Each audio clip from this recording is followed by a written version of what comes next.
Hello, everybody. Hello and welcome. It is I, Trooper SJP. It is 90 degrees where I am living, and there's no air conditioning here, so I might be glistening just a little bit. But I would like to welcome to our Foxhole Fridays, where we are playing a game set in the desert, and that's why.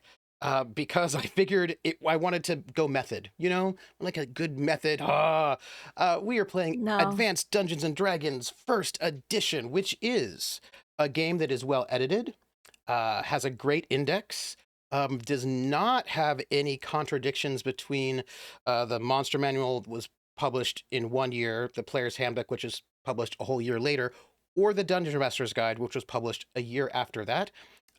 Everything makes sense. Nothing is awkward, and we are here for all of that joy and deliciousness. Absolutely. And this is something I'm just super excited about. I have a great crew, and thank you all for being here. If you would like to support us, you can be here, or also tell your friends that we are live, or you can use sending. I wouldn't use the identify spell because that wrecks your. You have to lose 8 Constitution immediately, and then you have to rest before. I'm just saying it's rough. So just also tell really your friends. bad for the fish population around Yes. here. Yeah, I gotta swallow a live carp. I'm just saying. Not a lot of fish in the desert either. Just saying. Yeah, awkward. You gotta like transfer. You gotta that. ship them in and alive, and it's like it's a whole thing. Yeah, Tune in for my new game show. Is it a spells material component or a frat gig? It's like when I was stationed in Texas, in the middle of West Texas, nowhere near the ocean, and like the big fancy place was the Red Lobster, and I thought, where are those lobsters coming from? Nobody knew. I'm sure it was fine. And you can tell your friends if you would like. You can, if you're watching us on YouTube, you can leave a comment, like, subscribe, say hey. And you can, if you like, give tips and bits. If you leave a message, I'll read that out at the end. You can be one of our Patreons. That's at Academic Foxhole, Patreon / And we have a special, it's like $3. We have a special sponsor tier that's limited to only 4 people. And that's $200, which will pay for 4 cast members for 1 show for 1 week. And then we'll give you a special shout out. And we have 1 sponsor, and that is Willin TW, who is amazing. And we have a merch store. You can hang out there if you like. But more importantly, we have the best cast. We have a cast of thousands, just like an MGM musical. This entire thing has been choreographed by some very strange choreographers from the 1930s. We're going to do like synchronized swimming. It's going to be a whole kind of like swimming pool thing. And the person who will be at the top of our swimming pool pyramid is going to be, of course, the top of the pyramid scheme, EzraDenney. Tell us who you are and who you are playing. Seems like a bad idea to put me on top of the pyramid. I'm just going to say. I don't know. I feel like it would work. Not going to be a structurally sound pyramid. Hello, friends. I am here to hopefully not die for another episode. That's my goal in this whole thing is, or if I do die, have it be from something that isn't in the party. That's my, that's my sub goal. Very excited to see what happens. You can find me playing fake baseball or sometimes killing invading aliens on my Twitch channel and watching really bad. So for the 7th inning stretch, every baseball game, I introduce my mostly very young cast and audience to something from the 80s, and they usually have all sorts of unfortunate questions. So, you know how people are like, oh man, I love the 80s. I love the 80s. And I was like, you weren't born to early, and like you were born in 2000. You don't know the 80s. Like, yeah, but we weren't there. Yeah, but I've seen Stranger Things. I was like, it wasn't like that though. Yeah. There was a lot less killing. Yeah. Really. I mean, I'm just saying there was a lot less of the, what is it called? The other side zone, or the, whatever it's called, the upside down, a lot less upside down. Mm-hmm. Our Stranger Things were, Where did that guy come from? Speaking Why of where does did the video to Total Eclipse of the Heart exist? why is it not what every single music video is like? That's what I want to know. Uh, speaking of where did that guy come from? That guy that we have no idea where he came from, where he comes from, but it might be Canada. Simon, who are you and who are you playing? I may or may not be Canadian. You'll never know. Sorry to deceive you. A. So a little bit about me. I'm Simon, WanderingDM. I use him pronouns. And in this game, I play Marduk, son of Tamer, the half-orc son of the leader of the Circle of Inanna, who has now stolen. I guess I stole someone's girlfriend. Yeah. Anyway, you did. She's off of she's his dead slightly corpse. curvy. She's thin, slightly curvy. Very sharp. High maintenance. And she absolutely hates my ex. What? Blonde. Blonde. Oh, definitely. She's. We all know she's a valley elf in her soul. So. Yeah, that's me. Speaking of people who also love that sword, nuggetasaurus. My understanding is that your character loves that sword more than anything. Who are you? Who are you playing? And how much does your character love that sword? I'm Nuggetasaurus. I will be playing Synnomin Shu'garr, a human assassin who loves that sword so much she might just kill it. Speaking of people who are killing it, I would like to say, Laugh Love Lindy, who are you? And your character who is killing it in terms of like assimilating into new cultures. Tell us, who you are you're playing. Hi, it's me, Laugh Love Lindy. I'll be playing Justicia, the magic user who is here to, make money to buy a lighter weight spellbook and level up. And, spend time with Malinalli. But I did want to say something. I was talking about swallowing the fish whole. Did remind me of a dream I had last night, and I'm going to subject you all to it now. You can't stop me. So, in my dream last night, my husband and I were on a road trip, very far inland. We stopped at a shop, like a weird gas station thing, and for some reason we bought a fish, and the fish cost $45, and we were like, I don't know how we're gonna keep this fish alive for a whole week before we get home. I think my mother-in-law bought it for me. She saw that I was like, oh, that's a cute fish, and I was like, it's a $45, we can't let this fish die, this is $45. And the fish laid eggs. We were keeping like a clear fast food cup because we didn't have any other container to hold it, so we were putting in like the cup holder of the car and being like, don't take turns too fast, and then laid a bunch of eggs. But the eggs were like, the fish was this big and the eggs were like this big, and I was like, I don't know how it laid like 50 eggs in the bottom of this cup and why it looks like boba tea now. But then people kept being like, oh hey, can I have a sip of your boba tea? And I'm like, no, this is my $45 fish and it's babies that we're gonna sell for $45 a piece. And that was my dream last night. Paging So, Dr. Freud. Just wanted you to know that's a if you wanted to know how my mind works in the dreamscape, it's weird, and that's just that's a little bit of my dream that I had last night. There was more, but that's all I'll subject you to. Freud said a lot about boba. I just thought I'd. I don't know. I'm hearing about like needing to save eggs and people wanting to buy them, and you're Not about my that eggs. age, Lindy.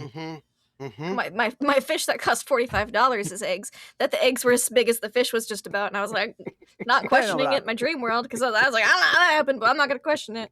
I'm trying to channel my worst Freud. I just don't have Yeah, the no. hype. I think also need Freud to would be I need something phallic very to put in my confused mouth by if I'm my doing- dreams because they're bizarre.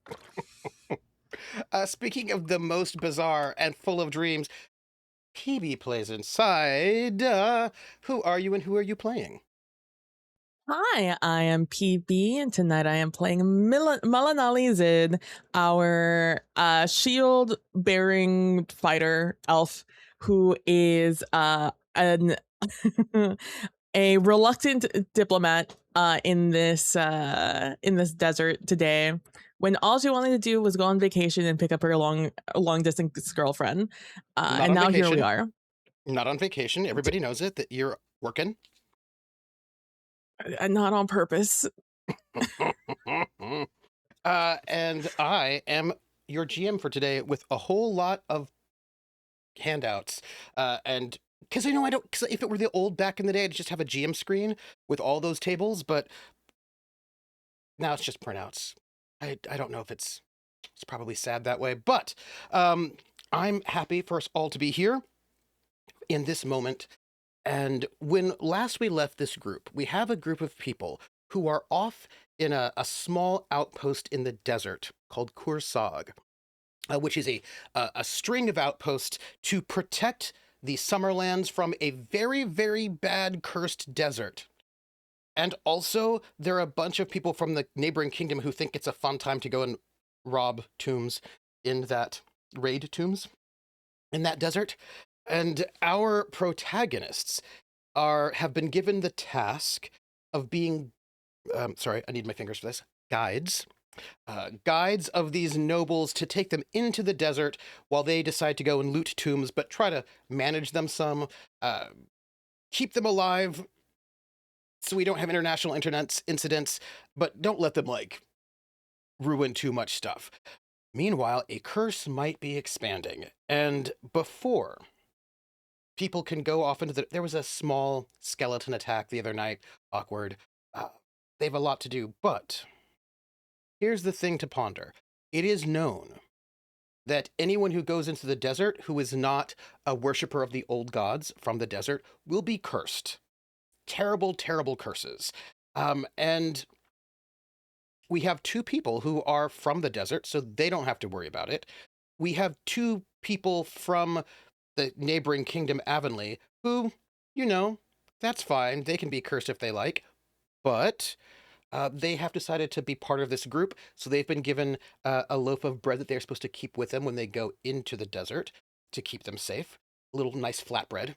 And then we have somebody who is from the Summerlands itself, who, in order to be able to go into the desert without incurring the wrath of the old gods, will have to give up one of the new gods that she worships and then take on the worship and be accepted by the old gods. And that is a ceremony that is going to be happening today, which is the 33rd day of the first month of the year.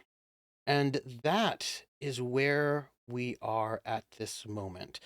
Bright and early on day 33, where a ceremony is going to begin. Or at least is going to be planned. I also have an exciting chart of all of the NPC trainers based on faction that you might ever want to deal with, and also my dearest audience. We have channel points. And those channel points, you can use them to give our players advantage, which they can use on, like, basically any, like, AD&D 1 is not consistent about which dice you use. Many times it's a D20, sometimes it's a D6, sometimes it's a percent, just kind of depends. So they can use their advantage on whatever is appropriate, roll-wise. But they don't currently have any because we reset each time. And so you could spend channel points to give them advantage. However, you have three choices. You can either give advantage to them and to the Summerlandians, or to them and the Murabi, who are the natives of the desert, or to them and the people from Avonlea, who are here to raid the tombs. So, you can decide where you want to give that advantage, and just let me know when it shows up. I'll make a note of it. And also, Ezra, could you roll a d20 for me?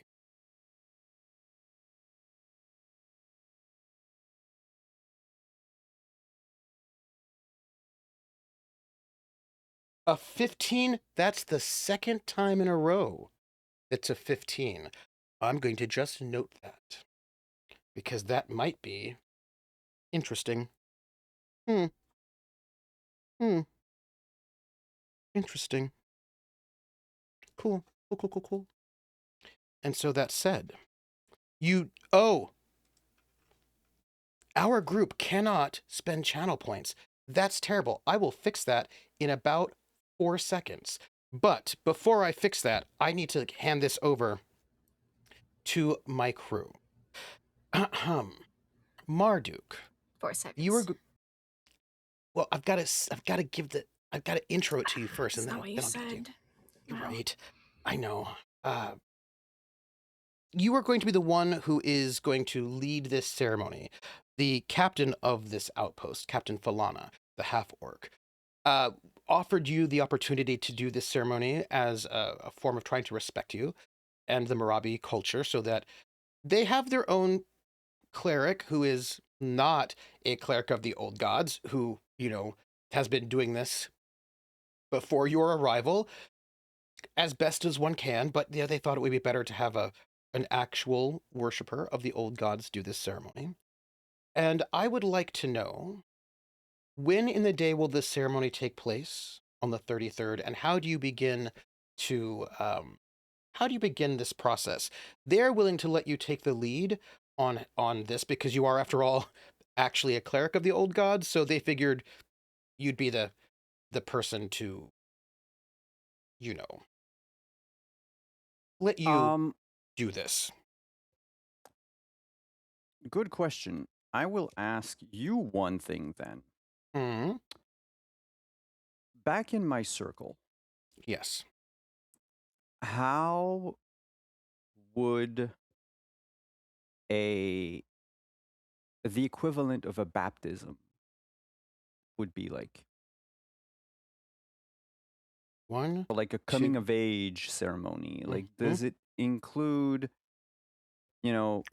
circles of candles, incense, patterns drawn into the sand, singing, music, and whatnot? Because Marduk would take inspiration from that. Of course, he's running mechanically, right? We said it's going to be the coming of age ceremony, which, is like 5 to 15 silver pieces worth of material. So I'm thinking, Simon is thinking, well, I'll spend that in material to make it look like, or at least not exactly the same thing, because it's an opportunity for Marduk to introduce respectfully part of his culture to Summerlandians and Avonians.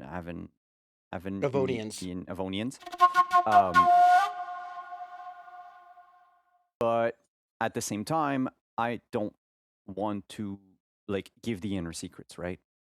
They're not privy to, and I don't want them to be privy to everything that we do, because they're gonna steal it. or part of Marduk's thinking is also they're gonna make fun of me for it. I never had to do this ceremony before. This is the first time I'm going to do it. I want to do it right. Because your mom always did it. Yeah, and it shows this part of Marduk that Synnomin knows more of, the pressure of needing to perform for others. When he might not be as solid on his feet, then he might let on sometimes. Okay. So let's talk about this. I would like to say it looks to me that officially you have 9 advantages. It looks like all 3. That flute, by the way, Max Ryder, is my alert that those channel points have come in so that I know that it has happened. Otherwise, I might not know that you did it. And I want to know when you've done it. So it looks like all of them have come through. 1, 2, 3, 4, 5, 6, 7, 8, 9. So far, no factions pulling ahead, but you have 9 advantages. So let's talk about this ceremony, this coming of age. Now, there's a way in which you can consecrate somebody, but that would be a much higher level spell, and it would make it permanent, and I feel like you're wanting this to be not so permanent. We had talked about that, where it's... If Malinalli wants it to become permanent, that's going to be on her. Yeah. And not on me imposing it through this ceremony. you can dedicate yourself to, you know, basically it's like the way I see it, and even Simon sees it a bit, is, you know, you're rejecting the teaching, the things you were taught about how these gods don't exist and these gods have no power, and yours is the best. Yeah. You're basically just getting out of that box, but it doesn't mean that you have to burn the box. Right. You can burn the box when you want to, and of course, when Malinalli sees reason, not if, when, of course she'll burn the box. But like that's beside the point. Right now, the important part is Malinalli has to survive the desert, and to do so means to open yourself up to a truth that you were told was a lie. But I also don't want to give you like the whole thing. It's not so much give Malinalli the whole thing, because I would if it was like a completely private ceremony. I'm assuming that because of ambassadorship and because of people and blah blah blah, this is going to be done like outside, or I did choose like sunrise, but I'm assuming people will want to be there because this is the first time they're going to get to see it. Yeah. I am sort of, you know, the circus freak at the moment. Yeah. So let's talk about bridging the gap, as it were, right? So what has happened? I don't think it would take you long to figure this out. What has happened previously is that these ceremonies to sort of have the resurrected, because you have to be resurrected into this new faith, have happened inside Korsag at one of their shrines, which is sort of like a nude god shrine, but they sort of like, they do their thing. Now the question is, and of course all of your ceremonies happen in the desert where you live.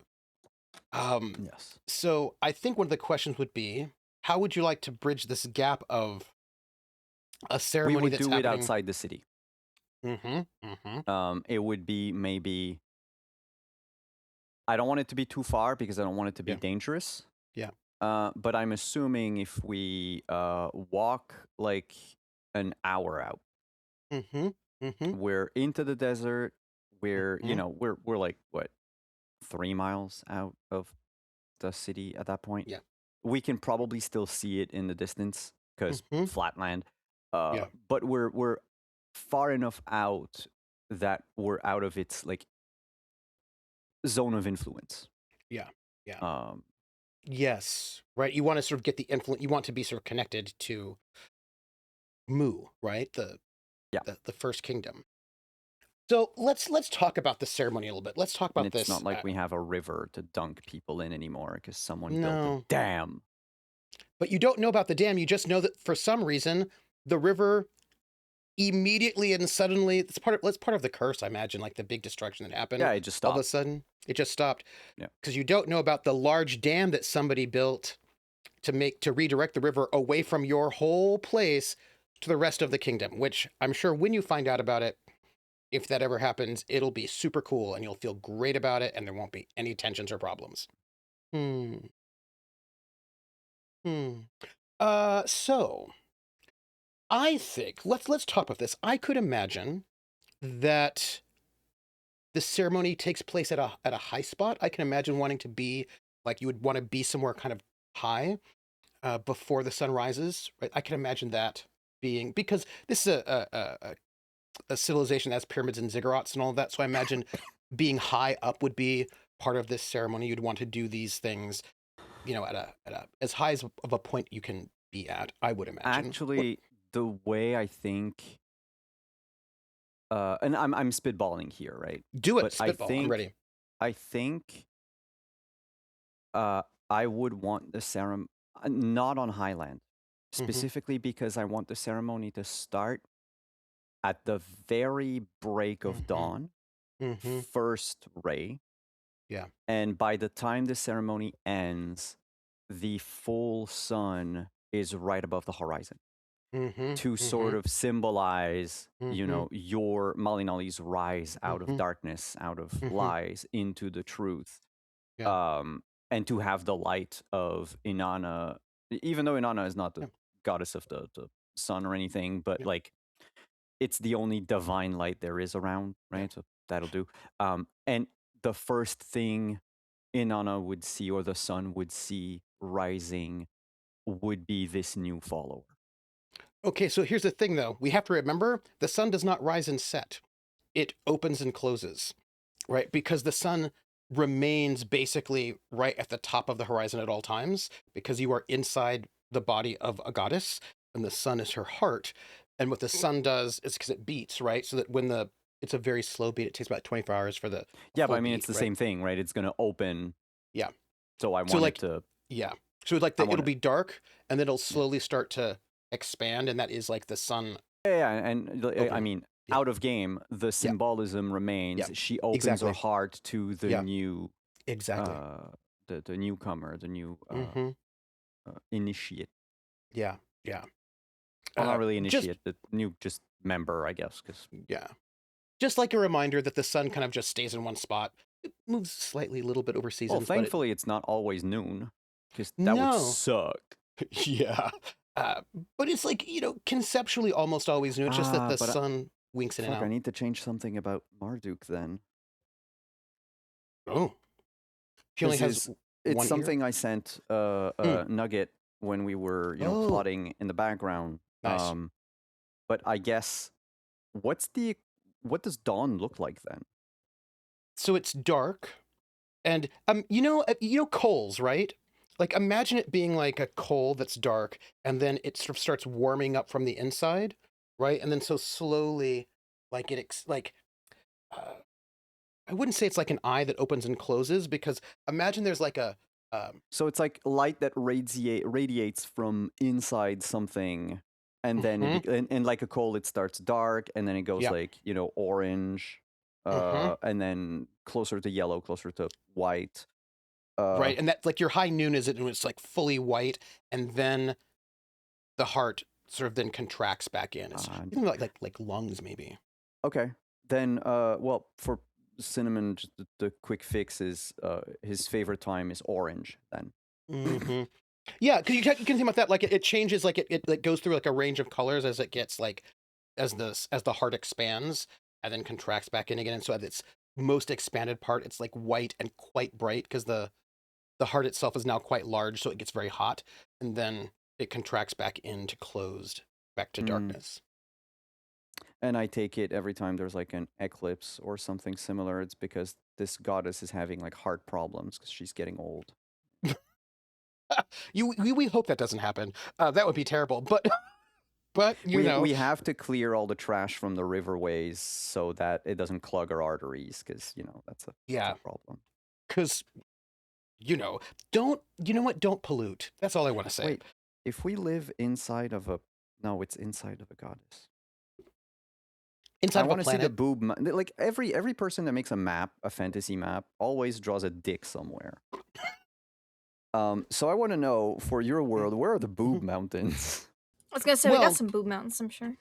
What you have is her spine. Like you have her spine is the main mountain. So it's on the range. other side of the world. It's the Yeah. underworld. So They're we like can't boob go there. craters. Okay. Boob Yeah. craters. Really. Inside out. Just 'Cause two okay. craters. Just Yeah. deep underground. Deep underground. So yeah, you can imagine like kind of like a bellows is like the heart, like it starts off. Yeah. And you can imagine like So I would want to start it. So we're gonna have to leave Kursag when it's dark. Mm-hmm. So and I'm assuming that after living in the desert for so long, like I know how to time travel and without a watch, just by the thing. Right, and what's really nice is that like if we do it by like where you are in the sky in this world, you do it by what the color is of the heart itself, right? And you're like, okay, right now it's probably about like, so you kind of get that sense. And also if you think about it, because it is sort of like a rhythmic thing, you're only at complete darkness from the heart for a very short time period, right? Because you start complete darkness and then we'll slowly start going through the color spectrum till it gets the biggest, and then it'll come back down again. So you'll have like a very short time where there's no light from the heart, and then gradually and slowly it gets bigger and bigger. And if you really know your stuff really well, you can be like, okay, we're right now about like that dull red. Okay, so it's only been about so long, right? And you So- can really sort of know your sense of space by color. So in your world, Total Eclipse of the Heart is a song about the end of the world. Yes. Yes, it is. Okay. And turning around Bright Eyes, it's no good. You don't want it. Like, you do not want a Total Eclipse of the Heart, because it ruins everything. So you can think about it like from red all the way up to like bright white. Mhm. Kind of like dark, dark red to all the other brightest white, and then back down again. And so there's no moon. There are 3 moons. Oh yeah, right. No, that's true. But do they move around, or they're just They stay there? move. Okay. They move. The heart stays in the same space with the moons, like, spin around. Okay. And they are the 3, as the mythology goes, the 3 children, the 3 oldest children of the goddess, who is Erda, inside whose body you live. Because she basically, according to the myths, there were the outer gods who were less cool, and so she swallowed all of creation in order to keep it safe inside of her body. And her oldest 3 children are the moons. And then all the other gods, like the old gods, the new gods, the Avonian gods, they're all like the children of, like, if you think about Erda as like, she's like of the level of like Gaia, Uranus, Kronos, and then like the Titans would be like the three moons, and then the next level down and sort of like god creation are the Olympians and the Egyptians and the Sumerians, right? So there's like, you can think about it that way. So everyone sort of acknowledges the moons, the 3 moons and Erda as like the primordials, and then their gods are the ones who created people and all of that. Malinalli, who do you worship currently? I worship Sir, the god of the rivers and seas. Is there a place? There's no river near Korsag. Yeah, because something bad happened. Yeah, and yeah, the yeah, river yeah, I forgot. Okay. just dried up. So, I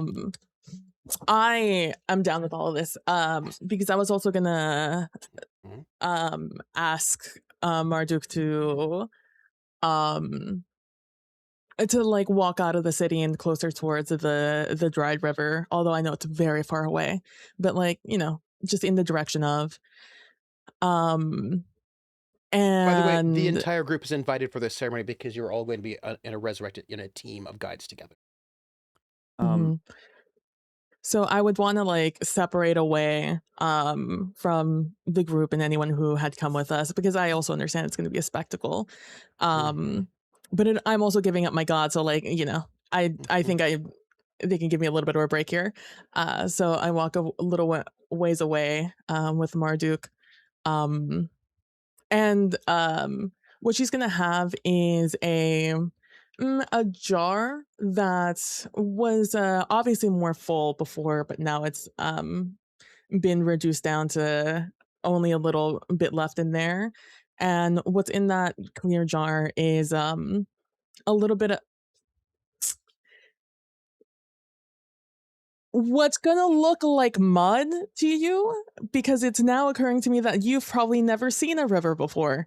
Have seen oases and like yeah, I mean, I've seen okay. water. I can also summon water every day. Like yeah, and there are, I would say, things like the equivalent of creeks, but I wouldn't drink from them. Okay, but I would have never seen blue water. No. Yeah. No. That's for sure. In it is a dark, rich mud, and maybe even just like a little bit of greenery in there, of like of water plants, lake plants, and it's now stirred up a little bit, just from moving it with me, but there is a solid few inches of water in there. And she's gonna have this with her, and what she would ask you, Marduk, is to give her a moment, because she would like to give like a final tithe to her god. And you'll see that she'll have this jar with her. And she won't mind you being there at all. She just doesn't want the rest of the world there. As she gives this final tithe to the god. But that is what she would ask you to do before the rest of the ceremony happens. You can In have like as much time as you want before we leave. Hmm. Like Marduk's not gonna check, but like if he says like, you know, we leave at 5 a.m., we leave at 5 a.m. Yeah. Do whatever No, this you would. want before for sure. Yeah. He was going to ask you Mhm. to bring water from the well with you in like a Mm. bowl. Oh. Because part of the money I want to spend on the components, Mm-hmm. since Malinalli is a warrior, we Mm-hmm. can't really get a glass vial because it's going to shatter. I wanted to get an iron flask Mm-hmm. or a Mm. steel flask Mm-hmm. with, I don't know if I would have had time to get it engraved. Yes, you would have certainly have time because you have this whole place is a bunch of crafters. And you have a full day and a half, right? The You would flask definitely would have time. say in ancient Sumu, "Here lies the past." And at the end of the ceremony, I would have and PB, of course, if you don't want to do any of that, you tell me and Mhm. we'll do something else. But the point was to get some of the water that Malinalli is carrying into the flask for her to keep, Mm. but then discard the rest of the water. So like Now I have a question for symbolically you. getting rid of something, but still Yeah. keeping because it's part of you, it's part of who you Yeah. are. Mhm. I'm not asking you to become someone else, and I Mhm. don't think Mhm. that Inanna would Mm. accept someone who can discard a Mhm. god completely for a practical, like pragmatic Mhm. reason. Mm-hmm. Can discard any god for a pragmatic reason. Mm-hmm. You do not Mhm. believe for real if you can just change gods like Mm-hmm. you change underwear. Mm-hmm. Um, May I ask a question? I don't think she would see it as a heresy for you to keep a symbolic aspect of your Yeah. god with you. I mean, I speak as a level 1 cleric. So what the fuck Sure. do I know? I would need to be level 9 to know, but then my ex would murder me. So So yeah, that'd be awkward. Let me ask a question. In Kursag, there are basically two sources of water, functionally. There's the well, which originally is would have been the well without the skeletons, but you know. right. So there's the well, which was built, which is like dug into the aquifer. So somebody has been ruining the groundwater, but that's kind of cursed at the moment. And then there are the cisterns, right? Because every once in a while you'll get rain, and they will like sort of store water in these cisterns, which are like wells, but they do not connect to the groundwater, the aquifer. So you can either get some of the Your cursed god well is a god water. of rivers, not of rain. I would take water from the well despite it being Yeah. tainted. Yeah. It's not our fault if it's tainted.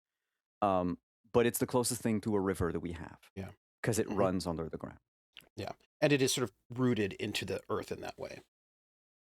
Mm-hmm. Mm-hmm. Okay. So this is gonna be very early, right? You're probably gonna start heading out as the heart, right? As the sun is just finishing its contraction, so you can sort of then head out right before it starts expanding again. The group, the people who are going to be the guides, which would be Justicia or Justicia, depending on who you are, but also Corbin Gizarm and Synnomin would, as people, because you're going to be part of this team together, right? You would be invited. Captain Falon would want to go because she is the captain of this of Korsag. There would be a dwarven woman who is the priestess who is stationed here would want to come as well. She would be respectful. She's not going to take over, but she wants to, witness. There, Synnomin, before all of this happened, there would have been like a kind of a bit of a conversation. You probably would have been there for because you are, after all, the translator and transcriber. A bit of conversation about whether or not this there's a human man, um, Lieutenant Sin Idinam, who is a paladin, and there would have been a conversation about whether or not he should come along or not. Um, along the lines of he doesn't need to be there, so he should maybe not come. But he's like, but I am a paladin, and it is my job to keep people safe from bad things if bad things come out of the desert, so I probably should be there. There's a bit of a conversation that you would have been privy to between the captain, the lieutenant, and the cleric.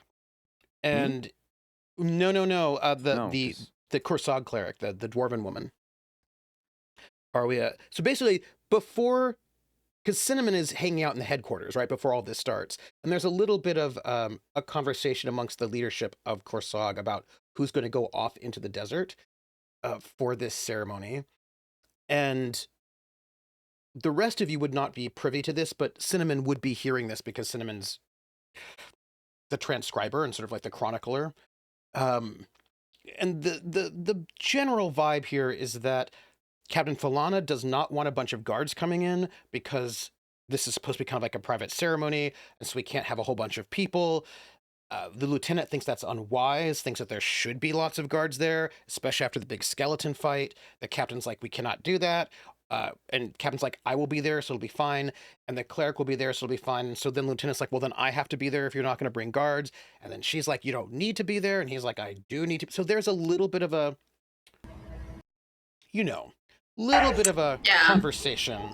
Synnomin would probably butt in as well and just be like, hey, I'm Marabi. This is a Marabi ceremony. You do not need to be there. Also, we're the ones who did a lot of the skeleton killing the other night. I think we'll be fine. That's the gist of what she says. Can I get a charisma check from you? Oh, fuck. Yeah. I just would like to have a charisma check, that's all. Oh, when it comes to Captain Falana, I am rolling these charisma checks really well, so that's a 4. Let me tell you in a summary how that goes. You speak up as Marabi. Captain Falana you've only impressed Captain Falana from the time you've been here as a transcriber and a translator. And you know very well one thing, that she is on your side, that she respects you, she trusts you. You can, from the time you've been here, you've only been here for like a little bit less than a week, but you have been a source of, clearly honest about your identity and who you are, trustworthy, not at all a secret assassin. And she has bought everything you've sold her hook, line, and sinker. And you can tell that over time she's come to rely on you more and more. And you suspect that part of it has to do with the fact that you are Marabi, so that she really values your insight and wisdom, and she will ask you things about, like, okay, what do you think about this? The dwarven priestess, Arwia Gar, is in charge of all things religious here, right? She's got to stand in for all those things. When you speak up and the captain listens to what you have to say and heeds it, she does not seem to have any trouble with what you have to say as well. Like, she's like, okay, right. Like, she's on board with what you say. Like, there's clearly a sense of like, hey, you're Marabi, you know this sort of thing better. And you don't get the sense that she is at all threatened by the Marabi coming in and sort of taking over this ceremony. You get the sense that maybe she actually thinks that's a good idea, right? She seems to be fine with it. The paladin, Lieutenant Sin Idinam, does not seem to be as happy by this. He's not Avonian, is he? He's No, Summerlandian? He's Summerlandian. He's a Gotcha. Summerlandian human, and he is, he's a paladin. He's a warrior for the gods. And he probably is you speak Summerlandian, yeah? Yeah, I speak all of them. Summerlandian, Avonian, yep. You get the vibe that he's probably a bit more educated than Captain Falana, just in terms of like class status. And you probably get the sense that like he was arguing with her a little bit. You spoke up. She looked at you. She gave you the nod, and that basically shut the conversation down. What she did was that she backed you. You said it, and she's like, right? Yeah. What she says Instead is the of way backing to go. him. Oops. Yeah. He did not seem to like it, but she is the captain, and what she says goes. and it was you have a justification. That's a good reason. It's no longer just what she thinks. He doesn't seem to be the happiest about it, but he does follow orders. And so he will agree not to be there for the ceremony. Is that because he's lawful? Like lawful good? Oh wow, that's so crazy. Never mind. Yes, he might be. They're both good. She may not be lawful, and he is definitely lawful. Let's just put it that way. And so there's a certain kind of like a rigidity that he. Also lawful. We should get along. You know. Yeah. Do I get the feeling that he's upset because I'm an outsider? Like, is it a Marabi thing, or is it more of a his captain didn't back him thing? And it doesn't have anything to do with the Marabi. Well, you do have a charisma. You had a very successful charisma check. You don't think that you offended him, right? Like, you know, you are quite charming. You know how to say things in the right way to get things across. And you know that you said it the right way. And your sense of his sort of slight grumbling, you don't think it was because you said it or that he was upset by you. And you don't necessarily feel like it was that he's upset that the captain didn't back him over you. You feel like there's something. He feels like he should be in charge. Well, I mean, that's a big leap. I mean, I would say maybe he thinks that maybe she's not making the best choices. And it would be better if people who made better choices were in charge. Yeah. Who's to say who that is, though? You know what I mean? Like, yeah. If you think that he would make a better captain, who's to say? Why would he? I mean, why would he question that? Right, you said it, not him. You know what I mean? Gotcha. I get it. Yeah. Yeah. He does seem to be very much a rules follower, and when people going into the cursed desert, it doesn't follow the rules. It's actually quite against the rules. So that seems to you to be the source of the tension there, not that you're an outsider Marabi, but more like maybe we should not be doing this at all. The whole situation doesn't fit with him, basically. Yeah. Gotcha. Okay. Yeah. But it doesn't matter because Captain Falana backed me. And he is lawful good, so he is going to follow the rules. He's going to follow the orders. Okay. He just doesn't like it. Fair. Yeah.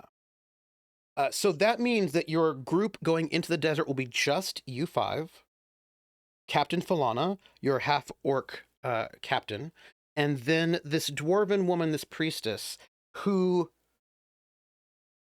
I don't think any of you have, like, none of you have met before officially. I think probably Marduk would have met her briefly the day before, right? To see because she would have asked if you need anything, right? She would have been the person to have gotten the flask engraved, like whatever kind of ceremonial things that you need, she would have gotten them for you. Your liaison, right? She's the priestess of here. And she's Arwiagar. And she would also be there because she feels as the religious figure here, for Kursag, she should also be there. But the paladin lieutenant will not be there, nor will a group of guards be there either. Oh, I was muted. Okay. But when you go out, right, you will have, like, in the desert at this light, right, which is now, it's completely dark, and you've got, probably an hour of, like, you probably have 2 hours of darkness, like 1 hour on the closing end, 1 hour on the opening end, if you think about it that way. You can see very, very faintly in the distance, just like the lookout tower of Kursag, right in the far distance as you head out into the sand. The sand here in this part of the desert is pretty hard packed. Once you sort of get far enough out, you will no longer be able to see the trail, right? There's sort of like there's a road that they've made, and it's mostly just like slate. They've like sort of like slate, what do you call them? Like flagstones, that sort of thing, that's sort of created like a road to make it easier and faster to travel. But you're still in the spot where you're probably going to walk out far enough that the desert starts going from hard packed to beginning to become the loose sort of sand of the desert. Before we leave, could Malinalli have a conversation with Justicia before we leave? Sure. I mean, We're unless waking up really early again. yeah, I mean way earlier now. It's Unless so Justicia fucking is going to early. be staying with the Avonians. I mean, you could definitely do that. Oh, Okay, I was just checking. I'm good. Hey, just for me, how'd you get into the room this evening? Oh, yeah, we talked about this after shoot. Yes. So, Malinalli was busy doing stuff, getting ready the night before. Yeah.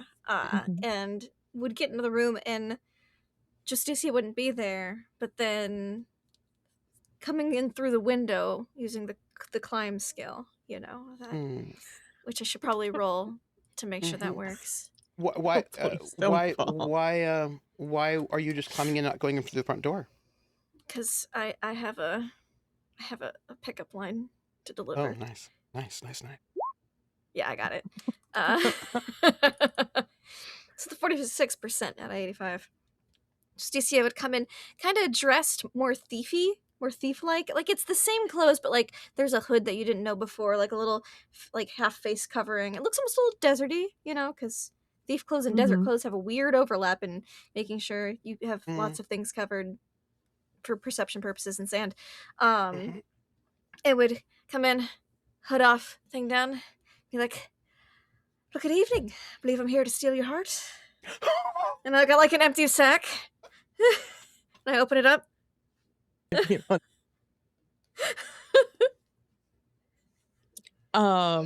She will. Because we've had a couple days, you know. You catch her like mid changing. Like I waited until it was about that time. Yeah. Yeah, and it's like you hear the clanking of like the armor, or I guess that's my cue sound of the chainmail. Yeah, it's more like that. It's very smooth. Just quiet climb up. Just I'm there in the window. You get like a shirt thrown at you when you climb in, because I don't know who was climbing in my window.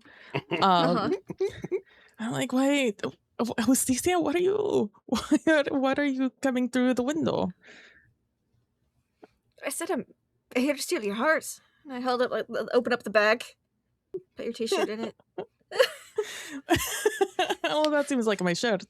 I do not think you need to steal anything. I believe it has been freely given. Oh, that's not as exciting as a thief in the night coming in through your window, is it? Well, I guess it depends if you are the one stealing or being stolen. I suppose that's true. And we just whoop through the window and like close it behind me. I see you had a successful day. Oh, you know, it was fine. I wound up spending too much time amongst the Avonians, so I needed some levity to the rest of my evening. And I'm gonna do a sleight of hand trick. I'm gonna do like a magic trick, and it's gonna be like pulling out your shirt. But then I like shake it, and then there's like a flower. You know, if you were an illusionist, this would be so much easier for you. Shh. No, it's like an illusion. It's a magic trick. It's fine. It's very impressive. And grab the flower from you, and probably take a smell just of it. Somebody's flower from like the little like a front window box or something. I just picked it on my way up. Probably something in the color of Malinalli's hair a little bit. I so I'd thought of you.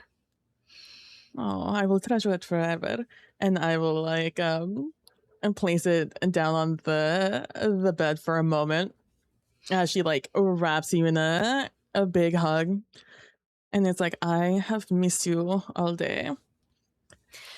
Likewise, I really wish we could sleep in tomorrow. Oh, I do too, but alas, I have to go tell my god I no longer want him to be my god, and then accept a god I've barely heard of as my new one. Well, as someone who's not incredibly religious, as long as they're not bad, evil, foul intentions, It's like, just think of it as staying with a new host family. I am Change doing isn't my always best. terrible. I don't understand. I don't. You may not. I'm not terribly religious in the way that maybe a cleric is, but Oh, same. on the water there is not much. Mm. It is you, your ship, and those who are around you. When the weather is inclement, when dangers of the water are around, that is all you have to rely on. Yourself, your crew, your ship, and your god. You make sure to tithe every time before you leave and every time you come back. And I am here. I've made it up the entirety of the River Reborn. It is a challenge, you know. Some people will will go. It is almost like a religious rite sometimes. Those who worship Sisir to go up the River Reborn, travel the whole thing, and reach the end. It's just not. It was a bonus of coming here, because otherwise, it would have been a rough trip, going upriver for hundreds of days. River is preferable to crossing the immense sea of sand it was from, Well, yes, it is but very, I do very, look very forward to cursed. seeing this river eventually. Once we get some funds, some savings. I look forward to introducing you to it. There's also a lake at the end that I did not know was there. Oh, It really? is very nice. As it is where I got, and I'll bring out the jar I described earlier. It is where I got this. It was going to be a souvenir to bring back. And then it converted into the only connection I had to Sirsir as I traveled and tithed and prayed that we would both make it here safely. Well, Yanana, is it that you're converting to? She's a goddess of love and war, right? That is the one that I will be switching to, I guess. So my new the god. good news is, love's pretty good, and I think we're going to have a lot of it in our lives soon. I sure hope so. And I look at the jar as I place it back more on love than ocean in our nightstand. immediate future. Oh, that is true. A lot of sand that is coming. I just hope he Who is knows? not Maybe upset. if you give her a good review, I'll convert as well. After all, my elven family worshipped one, and then my host family told me to worship another. So I'm not really particularly sold on any. And then there's I don't want to talk about the Demon King. I've heard so much about it. The Demon King? Just don't get him started on it. Who worships the Demon King? Lord... And she almost says a name and then pauses. Lord Corbin Guizarm worships the Demon King. Don't mention it. He won't shut up about it for hours. I don't think there will be much opportunity there. I do not believe You'd he be knows the word for surprised demon in Summerlandian. It's going to get to the point where he's going to start talking about something, and you won't have to speak the same language. You'll know it's the same speech again. Then it sounds like it is going to be a very interesting 10 days of travel. That you will not be able to understand him. I will do my best to distract you. Are you okay with him? Is he someone we should be concerned about? Yeah, no, concern is a strong word. We've had mutual dealings in the past. Business, mostly. And for some reason, my host family thought that we were engaged, or should be engaged. They weren't never particularly clear about that, because he didn't seem to hate associating with elves. Mostly because he's not actually super duper nobility, like he might portray himself as sometimes, but don't tell people that. He's fine. I was part of my reason was sent here is to go retrieve an item. He's got this item, but I don't really care if he give it back or not. Now that I'm here, but I'm trying to figure out Will what it to do. be a problem? Not in the near future. Eventually, probably, maybe. But I'm wondering if I could. If he doesn't make it, then it definitely won't be a problem. I'll just say, tragically lost. Didn't have the item on him. Oh, so terrible. Oh, it's just a bit I of guess you could also thieves. say it was stolen from him, or he sold it. There's lots of things that we could do to explain it. I really need to discern whether or not if I should just sever all connections and ties to Avonlea, or if I need to hold on to those until I at least get my family back, my elfin family over to this side. Well, I've spoken to the captain about it. Problem is that Avonlea doesn't want to let them leave. No, it appears that the politics here are I met so frustrating. an elf who was smuggling other elves out of Avonlea along on the journey. I might have provided assistance because I didn't want to see my fellow kinsmen get murdered at the border. Well, it is noble and quite impressive that you did so. I am proud. It was mostly a panicked attempt that somehow shockingly worked, and so I'm wondering if I need to maybe try to get in on that line to help smuggle more elves out. I don't know. I haven't decided yet. These are later me problems. I'm trying to think about us right now.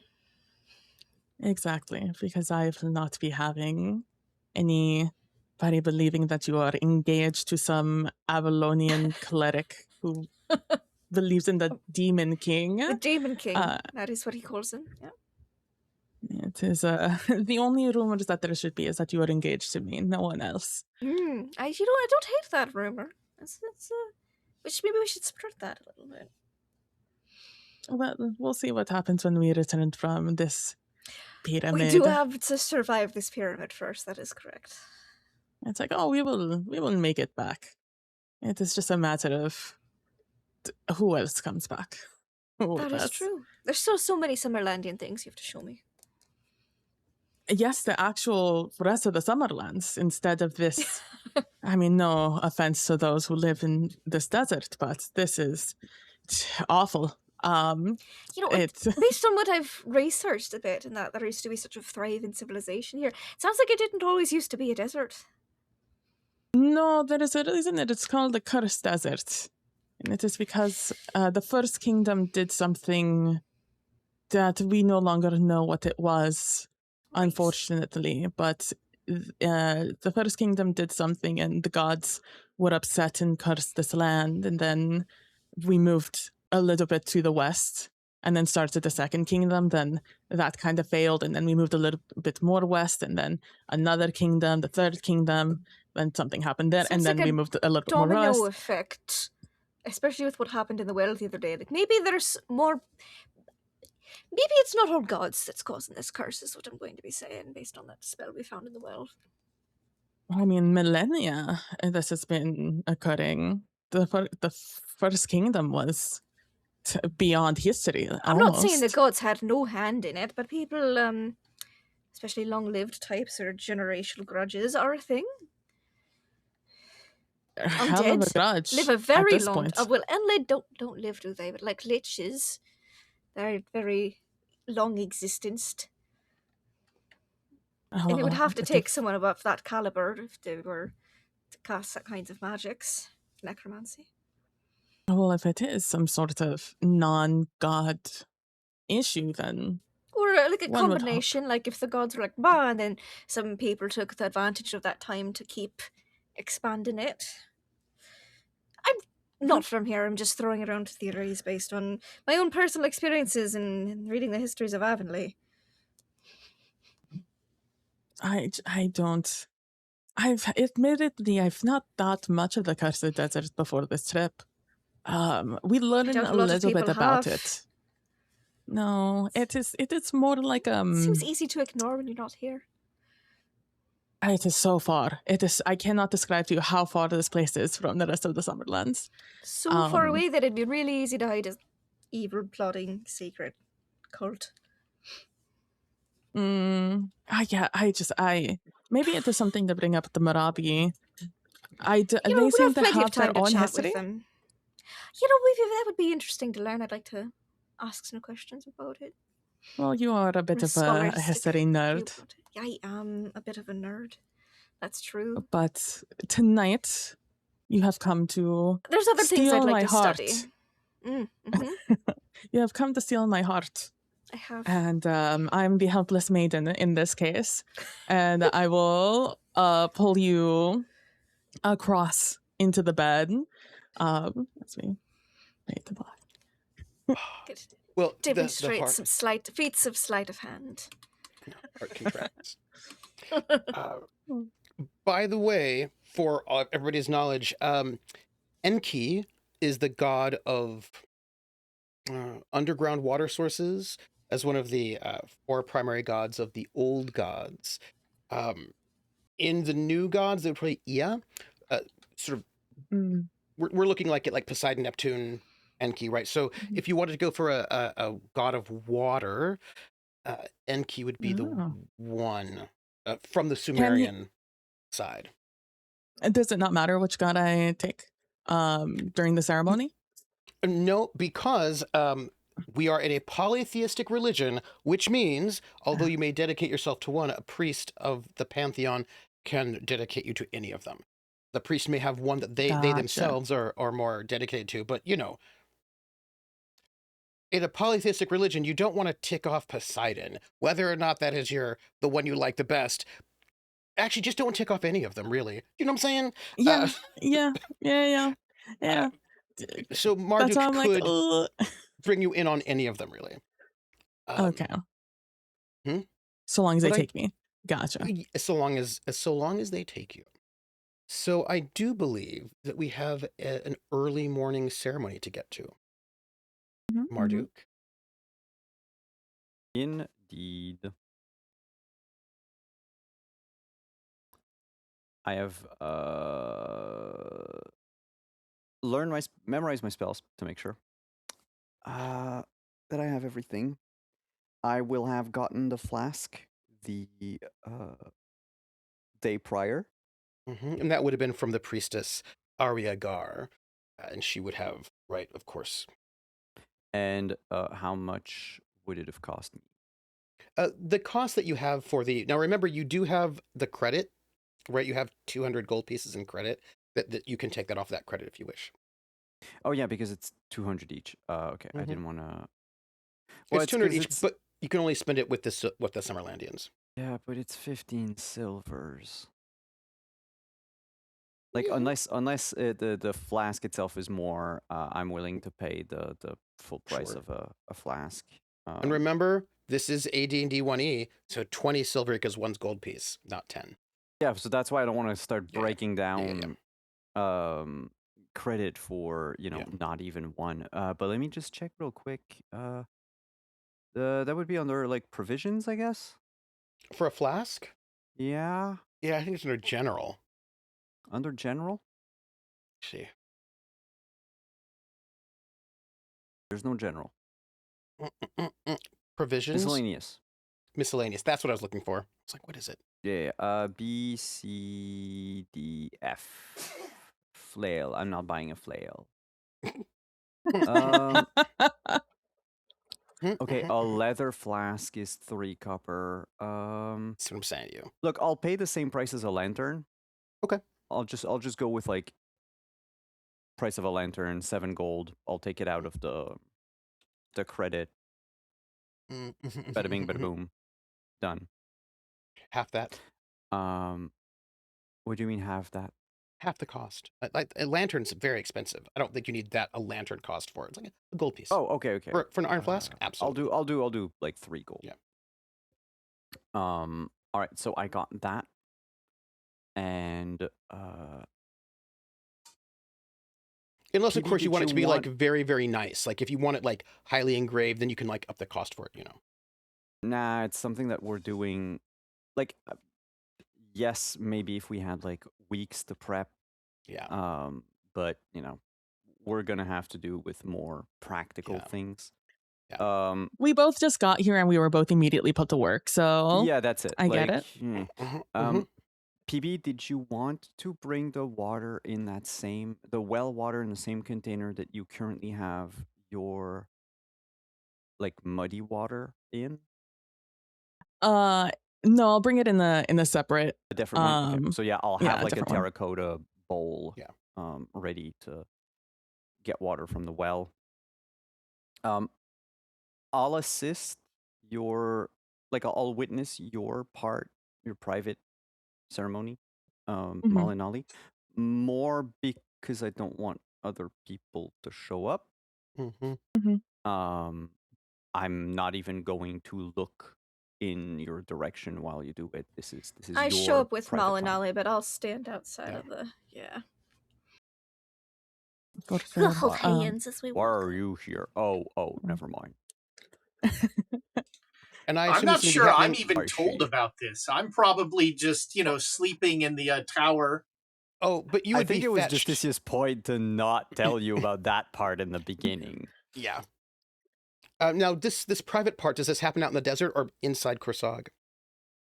It'll happen outside in the desert. Doyle, To you have create to some wake up space early. between me and the lake. Yeah, you have to wake up early because you'll have to trudge out there together.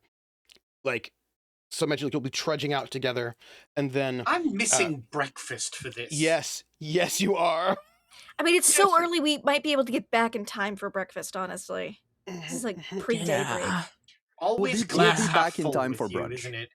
This And is as like you're 3 a.m. we're heading out. Yeah, basically, right? Like if you think about it, it would be the equivalent of basically 1, 2 in the morning if you wanted to get there right before the embers start, as the sun's embers begin to start expanding. So it's early. I'm not sure we fell asleep. I'll be so real with you. I think Yeah. I was just saying we might not have all-nighting it. slept. Yeah. We can nap when we get back. Brunch and then bed, Exactly. I would say marching order, but I assume what you have is the party moving, and then you have Marduk and Malinalli sort of moving out themselves a little bit further than the rest of the group. And I will head out, and you guys will just see me with a little bit a larger mason jar that I'm walking off with. And I will nod to you, Marduk, as I turn around and I unscrew the top of this this jar, and I will kneel down in the sand, and I will put the jar in front of me again. And I did not think I thought my final tithe to you would be the tithe before I died, but here we are. I do not wish that this would be the end of this relationship, but the world demands that I come out to this desert and I accomplish a goal of helping this land, this area, and I unfortunately cannot do that while tied to a new god, whatever that means, new and old god. We are all gods at the end of the day, but only the gods of the old, the ones that were here originally, can keep me safe in this desert, in the same way you kept me safe on the river, in the desert, and every day of my life before that. It's because of you that I'm here. It is because of you that I believe Justicia is here, and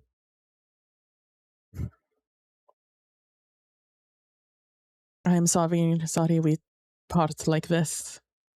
I hope that one day we will once again find our way to one another. And what do I know of the gods? Maybe this is what you wanted. After seeing that dry desert, or dry river, I cannot help but wonder if there is a greater reason why I'm here. The same reason that everyone is making me work on my vacation. Maybe this is just another aspect of that. But no matter what, this is for now my final tithe to you, Sirsir, my god. Thank you for everything, from before this moment to now. And as I am as far from you as I have ever been, as far I have ever been from running water, I leave you here in this desert that has not experienced your running waters, your running rivers in the millennia, I have to imagine. I return a little bit of you to this desert, and I overturn the jar as I allow the water to fall out of it, and whatever mud is sticking in there, I'll keep it overturned. As my final tithe to you, I return you to a desert I'm not sure you have seen in a long time. You And all hear something with that tithe. You hear a distant rumble of thunder. Malinalli, mhm. do you look? I not immediately. I bring down the mason jar as I bow down, tapping my head onto it for one last time, touching the sand as the water begins to seep through and evaporate. And I stay there for a moment, finishing my final prayer as I look up after that point, probably during the rumbling moment of the thunder, the tail end of it. You see a light rainstorm, but it is quite localized. It's like it's not, first off, it's not where you are. If you look, again, you are still within view of Korsag. Korsag's distant, but you have, visuals. And there is a bit of a rainstorm that has sort of come in, but it stops right at that border between outside of the cursed desert and inside of the cursed desert. And these rains sit right outside of where you are, unable to cross the border. But there is rain for you in this moment. And I, as I stand up, I'll look off into the distance where it is raining. And I'll look up in the sky where the clouds have formed and it is falling. Lamenting the distance, but understanding the symbolism of it all. And I'll turn back to Marduk. From looking up in the sky, I'll look back at Marduk. I'm leaving the mason jar there, underturned, pressed into the sand. We have said our goodbyes. I'll take one final look off into the rain. I am ready. Have you ever been that spot where you actually see where the rain stops and starts? Like that kind of like funny thing that happens sometimes. You're like, oh, it is not raining here, but it's raining right there. And that is what it's like at this moment.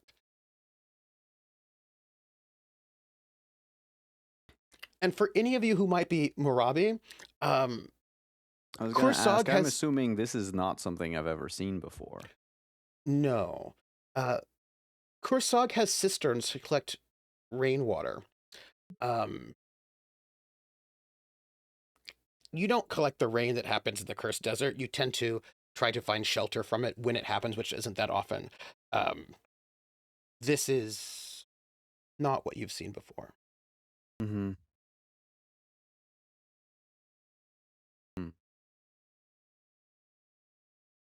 We should proceed. Of course. I'll hand you over the terracotta bowl of water. Mhm. And then we're gonna make our way to the next location, an hour away from the city. Mm-hmm. I'll have the crowd spread out in a wide circle. How many are we total in the crowd? There's you two. There's Justicia, There's Corbin, the five of us, of course. the 5 of you, and Captain Falana, and Priestess Arwea Gar. Like, are there onlookers on top of that, or it's just these 7? Okay. Because 7 is a good number. So I think I'll have everyone more or less spaced out evenly apart to make a circle, a wide one, with Malinalli in the center. And when the sun begins to open, Marduk will ask, "Who are you?"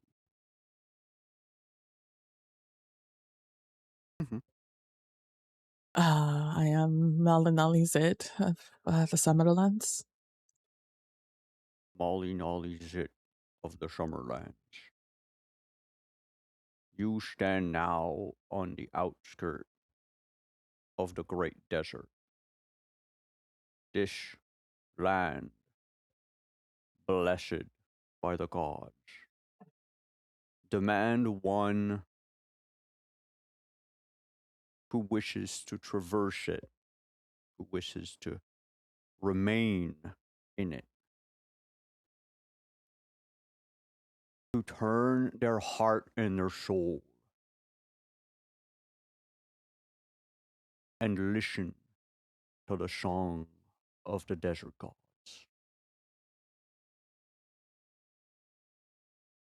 You kneel here in these holy sands, ready to proclaim your, sorry, Simon's looking for the word, maybe not allegiance, but to proclaim your Loyalty? Devotion? Devotion. Yeah, devotion, thank you, yeah. Your devotion to Inanna, goddess of war, goddess of, super help me, what are the other ones? Love. Love. And I think that's the only 2, right? Goddess of war and love. Yeah, I don't have anything else on her.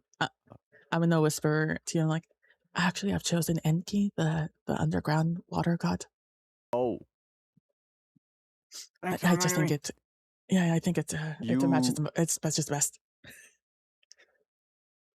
You wishes to offer your devotion to Enki, god of the underground rivers, of the very life that flows where we cannot see it.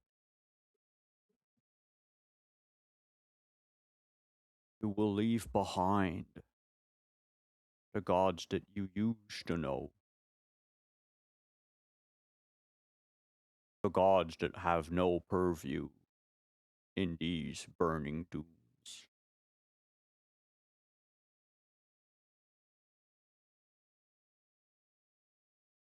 Malinalli Zid, the sun as your witness. Proclaim your devotion to your new god. Leave the old behind, and I'll hand you over the flask so you can grab the water in the bowl. And then Marduk sort of motions to discard the rest of the water after. Leave the old behind, and be reborn as one of the sands.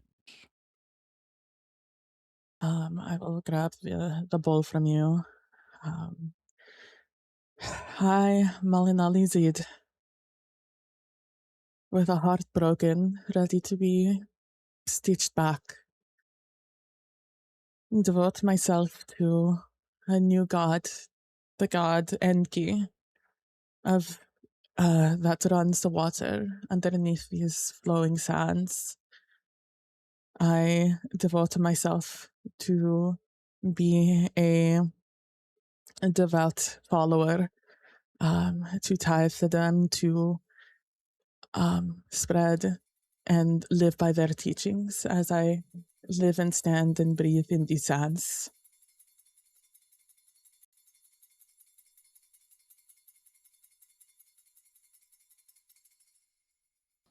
When you The priestess, Arya Gar, has done this ceremony multiple times to induct, to sort of wash away a previous god into from the new to the old. But she is not a priestess of the old gods. You, Marduk, have been part of these coming of age ceremonies your whole life. You've seen so many of them. But the people who are so inducted are born into this place. Even before the gods, even before they devote themselves to the gods have claimed them. Because it is so when one lives in the dune. Yeah, I'm assuming the ceremony usually is just you proclaim your devotion to one of them. There's no, like, abandoning. Right, and also all of them are there watching. You know, it's Yeah. These gods made these dunes, right? It is a recognition of something they're already known, right? If that makes any sense. This is the first time, although maybe nobody has known this, that someone who worships the new gods has proclaimed worship of one of the old gods in the eyes of a cleric of the old gods. And as you do this ceremony, and the rains begin to lessen miles over there, Marduk, you feel it first. Something is here. Something you've heard stories about, but have never seen. Something that has not been seen since the fall.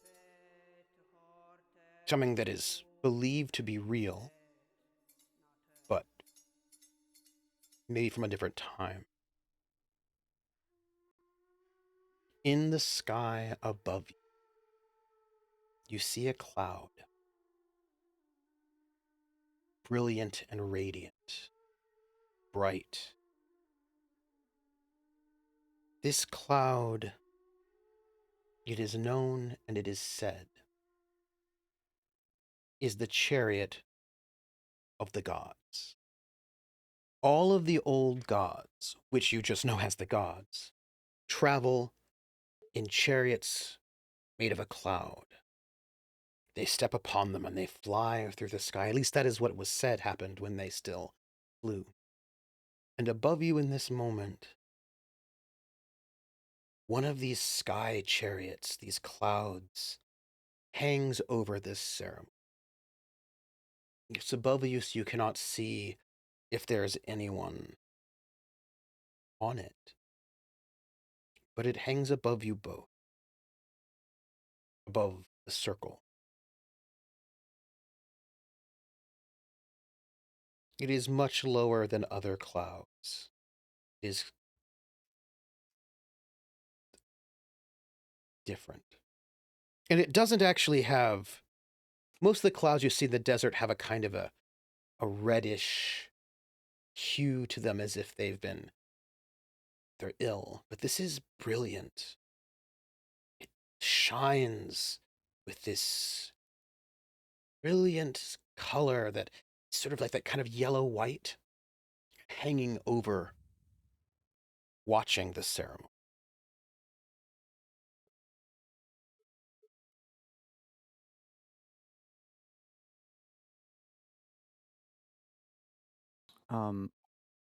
Once Malinalli has gotten rid of the water in the bowl, but the bowl is still wet with, you know, whatever little amount might be left in it.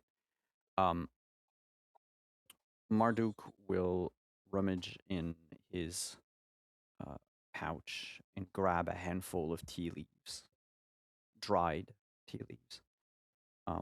He's going to hold the bowl in his left hand, about waist height, and with his right hand above his head, sort of, from his point of view, hiding the sun. Right? So the hand wherever height the sun is. He's going to crush the leaves and let the wind blow them into the bowl, and use this to cast Portent on Malinalli.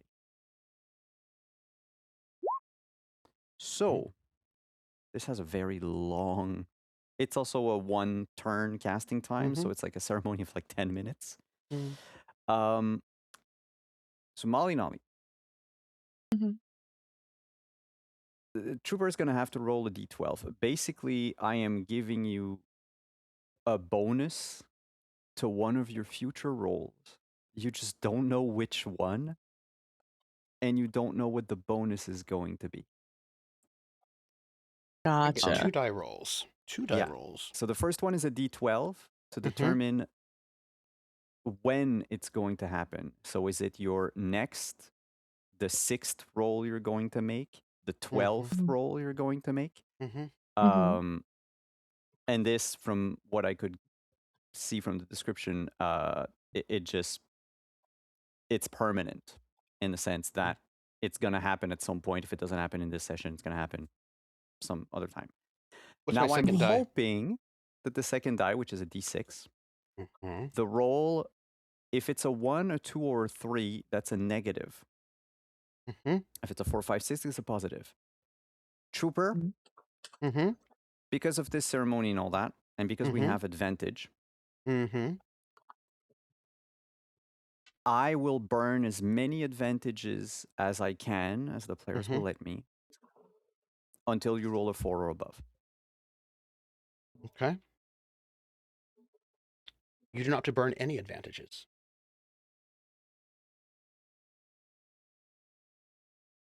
And this will be added.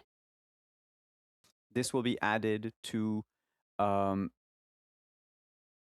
it's a 2-hit roll or a saving throw. So we need to keep track of both. They're not independent. It's just basically a d20 that's not a skill check. We just keep track of them, and at some point, one of them will trigger, and you'll have a +1, a +2, or a +3 to it. Also, does the effect of the ceremony apply to Malinalli, even though she's not 12 years old? Okay. Yes. Whoa, a little older. Just a little like bit. a good century or so older. It's fine. Okay. So the coming of age ceremony, you get a +1 bonus to a single saving throw of your choice, which can be taken at any time after the ceremony is concluded. Gotcha. It's a floating +1. It is there for the rest of your life, but it only happens once. Gotcha.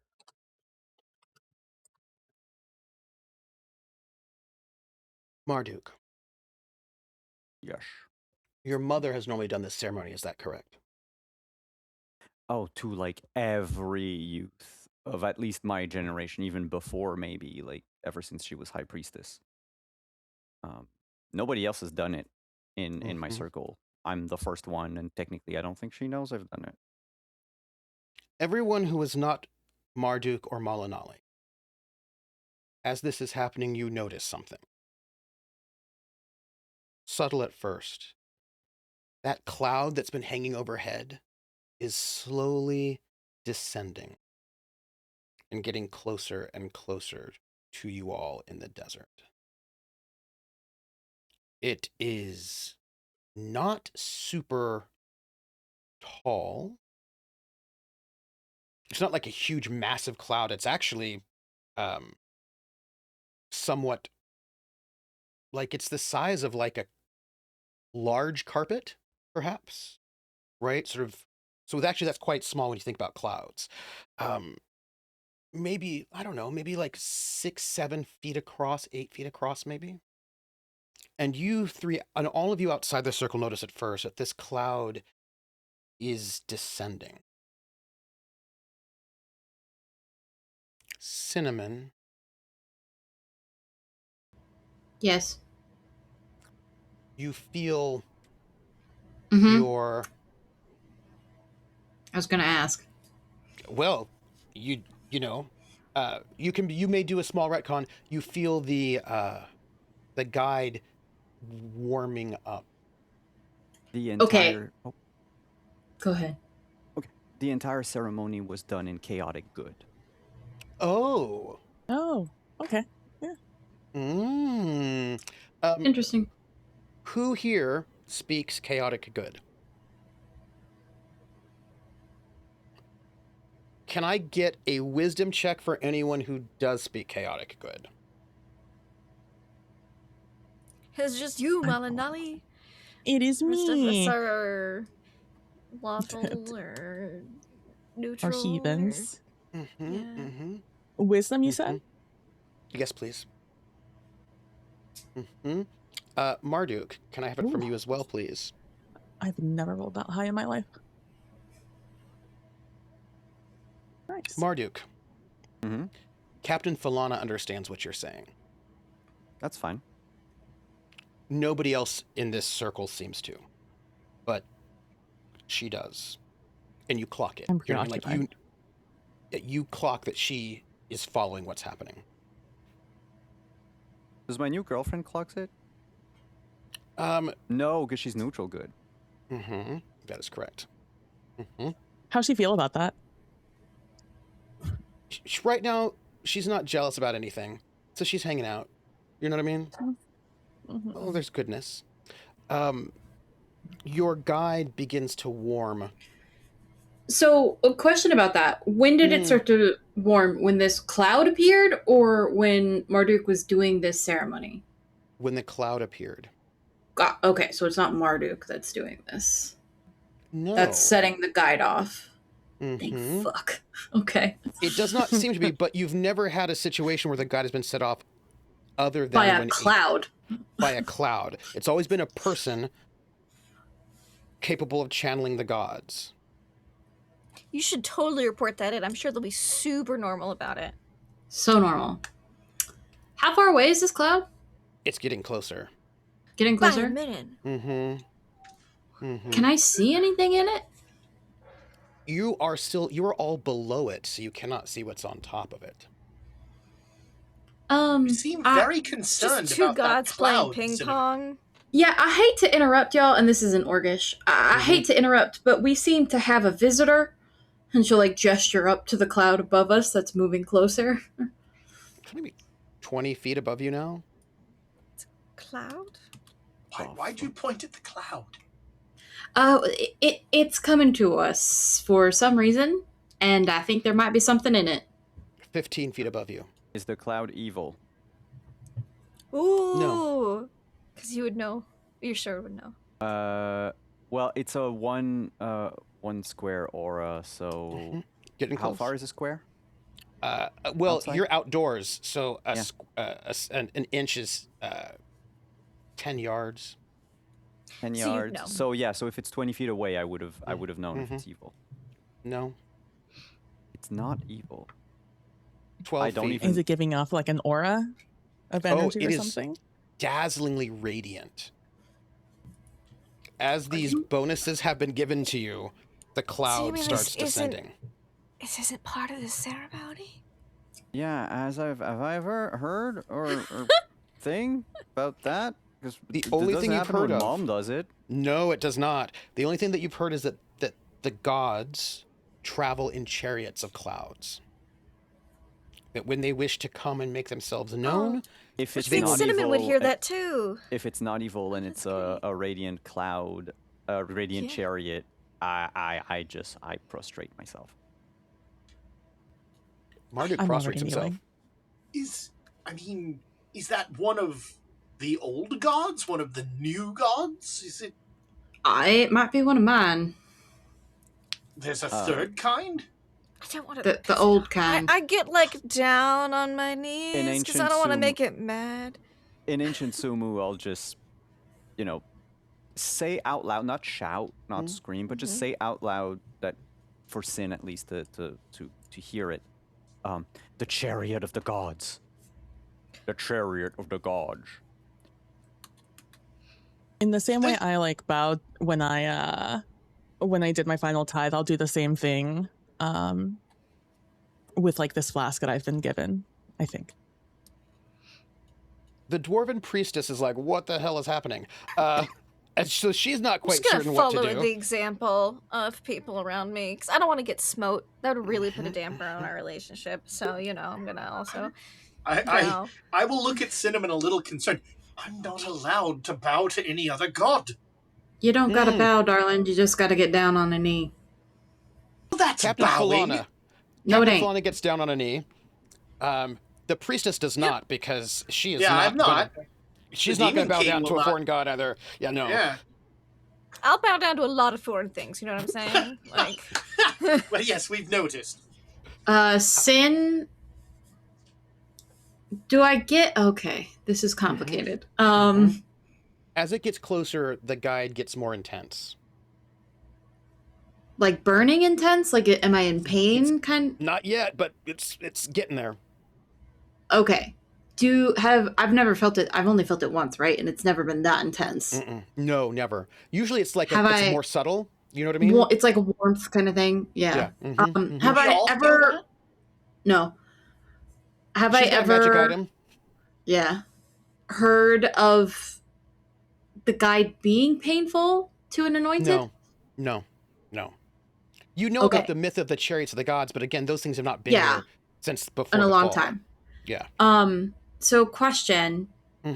Is there a check I can make to see if this is? I'm assuming this is Ines, or some messenger of Ines. Can I make some type of check to be like, hey, this isn't Inanna? I don't know. Wisdom? Because the wisdom? Okay. I am not the wisest. No. Yeah, I got no clue. That's why you do have advantage. There are 9 advantages. Yeah. Out there. I will use an advantage if everybody's okay with that. A Marabi advantage. Okay, just noting which one you use. Success. There we go. Well, that's because you picked the Marabi one. That's why. Yeah, of course. If you picked the other one. My friends, the chariot descends to ground level. It is... Synnomin, you think it's... it is directly above both Malinalli and Marduk. Like a spotlight on them. And when it descends to ground level, it slides to the side so it doesn't hit them, of course. This is a chariot of the gods.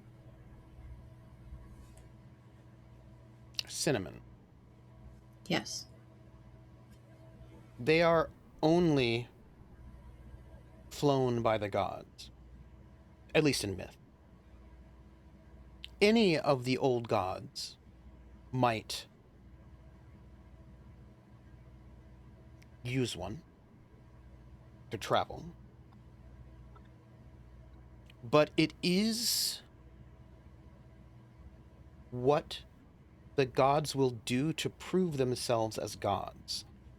A god will never arrive without being on a chariot. This is how you know that they are gods, because somebody could try to impersonate a god. Only the gods can do this, and they will do so to make themselves known.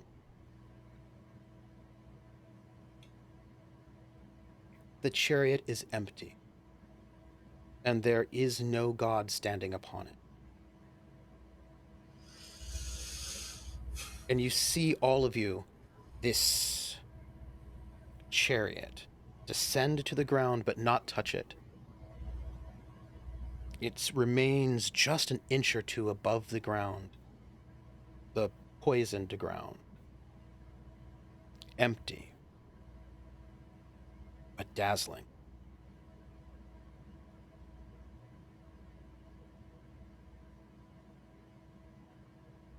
And then it dissipates. As if it can no longer stay. The guide stops hurting you at this point, as it begins to cool back down. Marduk, there's How something cool. at the back of your head. Oh, please continue. As it came down so close to you and Malinalli, when those bonuses that you gave took effect is when it sort of hit that space between you all, right next to you both, as if to acknowledge the offering, as if to grant protection, as if to make it known that it has been accepted. But there's no one on it. But there was no one on it. Does each god pimp their own ride? No, they can just take a cloud, right? They can. No, but what I one. mean is like the Inanna cloud. Mm-hmm. Is it different than the Anki cloud? No. Okay, it's just they all they're right share. They're okay. the yellow cabs for gods. Yeah. Um, It's more like a Waymo because there's no one driving. No, that was not your sense. Can I get a wisdom check from you, Marduk? Because I get the feeling that either I'm gonna have a crisis of faith, or I'm gonna have a lot of questions. And can I have a wisdom check also from Doyle? Can I roll an advantage on that? You may. Please Like do. a Marabi advantage? Yes, please. There's one Marabi left. Shin, do you mind if I take the last Marabi? No, go for it. Okay, for some reason, the gods have decided that I should not roll 14. It's just very close. I'm using an Avonlea advantage. You succeeded already. You don't even need to use an advantage. You got it. Oh, I missed the roll. I see that roll. Yeah. I'm the failure here. I'm the failure. So there are 3 people here who've made successful checks, who are connected to divinity in certain ways. I'm going to let you ask me a question, but I will tell you each something, and it may be slightly different depending what that question is. Marduk first. Oh, no, I failed. Yes, but you get to ask me a question. What were you wondering? Oh.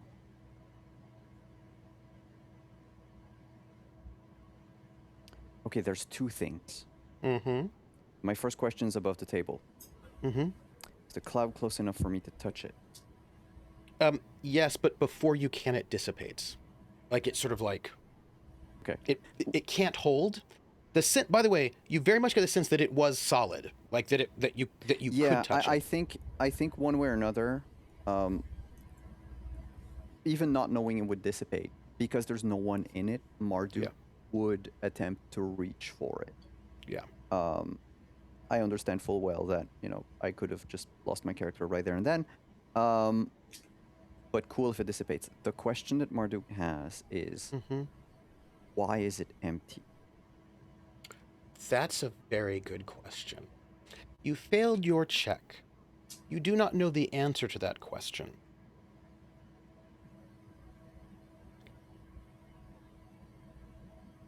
But it is a question, and that let me put it this way. That is the proper question for you to ask. Right? That is the correct question, my dear cleric. It's the question that lingers in your mind. Because as far as you know, the chariots do not work on their own. But there should always be a god they stand on them, and they at least the stories would say. Then Marduk assumes that he's just not good enough of a cleric to see the person that was on it, the god that was on it. There was no god there. No, I didn't see one. You didn't see one. And they But you always drive their chariot. They do. So I'm But just you not. felt a pull. You felt a pull, but you know what I mean? But it wasn't. Yeah, but what, like, he's Yeah. assuming that, like, if Yeah. Mom was here, Mom would have Yeah. seen a person on Yeah. it. Yeah. I'm just not, quote unquote, Good I'm enough not yet. high level enough. Yeah. Yeah. I'm not worthy enough Mhm. yet to. Cinnamon goes next. Doyle, you go last. Cinnamon, do you have a question in your mind? So I have two. One, Mhm. like Simon is above table. Mhm. We've talked in length about my order and what it Yep. is. Yeah. Do I give a Mhm. shit about any of the other gods? Like I understand we're polytheistic, but Mhm. because of the Mhm. nature of my order, I imagine Mhm. it's just my one that matters. Like, okay, so here's my question. Would my guide have gone off if this was... No, because I don't know that. Sorry. Your Circle back to guide, that first question. your guide is told to. You have been told your guide will go off when any cleric of the old Any. gods is able to contact, to channel or contact one of the old gods, any of them. Gotcha. Okay. How accurate So is then- that is another question, but that is what Right. is said. Yeah, if I can add to that, Mm-hmm. since you've had the guide, Mm. you've seen Marduk cast spells. I mean, I did Mhm. cast spells Mhm. after the Mhm. fight Mhm. with the skeletons. Mm-hmm. Never. This has never Yeah, happened before. no. But now I've just cast 2 spells, and yeah, it. And it did, and you didn't trigger the guide. The cloud triggered the guide. And that is very clear to you, Cinnamon. So my understanding was the guide goes off when I meet a person who has the Mhm. ability to channel the Mhm. gods. Mm-hmm. Mm-hmm. Mm-hmm. My question would be, clearly that's not entirely true. What's the full extent of the guide? Let me Not that I answer might get an this. answer, but... Let me answer this in a slightly different way. Since you rolled a 2 out of that 13. Your guide triggers when you're in the presence of someone who can channel the gods, right? Mhm. Which is a danger. You think it went off because that chariot is being channeled by a god, or the chariot is channeling a god, right? That the chariot has a direct connection to a god. Yes. Got it. Okay. Yes. But, and this is important, and this is about your guide. Your guide is never about the presence of the god, but about the channeling of the god. Right. So even though Marduk, you do not know this, but Marduk seems to believe that the god was there, but he couldn't see it because he wasn't good enough. He's not told you this. That's fine. You believe that the god was channeling energy into that chariot to bring it here, and your guide says that's a problem, right? That, like, you're like, now what does that mean, right? Because before you're like, okay, somebody who channels the gods, they gotta die, right? But this is Gotta kill a causing... cloud. You can't kill the cloud, but there is something about the fact that, and this was clearly a very powerful channeling, which is why your guide was so intense about it. You get this insight with that very good roll that this is about maybe not the person, but the channeling that is The action. the danger, right? That it is channeling the power of the gods in some way that is the problem. Gotcha. Perhaps, right? That there's something about you realize that your guide is about warning you when people are contacting or connected or channeling to the gods, and this was something that was a very direct connection to the gods, that was in conversation with the power, with the god, whichever god it was itself. It Gotcha. might Okay. have been Inanna, as Marduk is a priest of Inanna, a cleric of Inanna. But you realize that how you understood your guide beforehand was wrong. You thought that your guide was, this person might be dangerous, but you realize it is contacting the gods that is dangerous. The action, not the person. Yeah. Mm-hmm. Okay. Right. That's the problem. Doyle.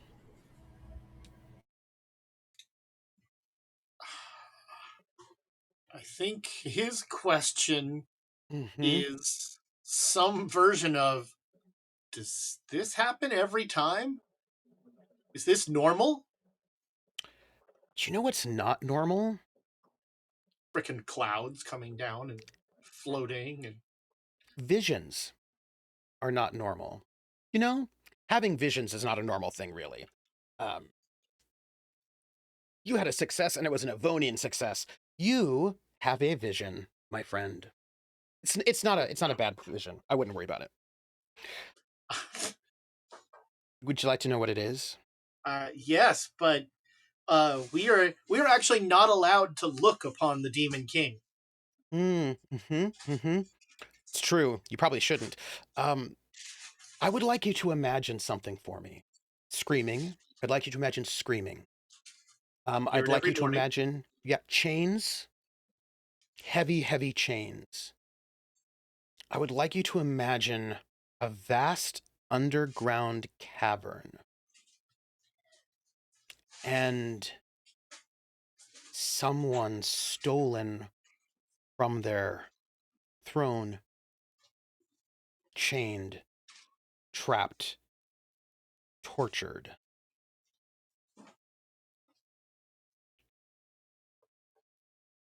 And I want you to imagine in this moment, because the question is, why do you see this vision of a great king, maybe a demon king?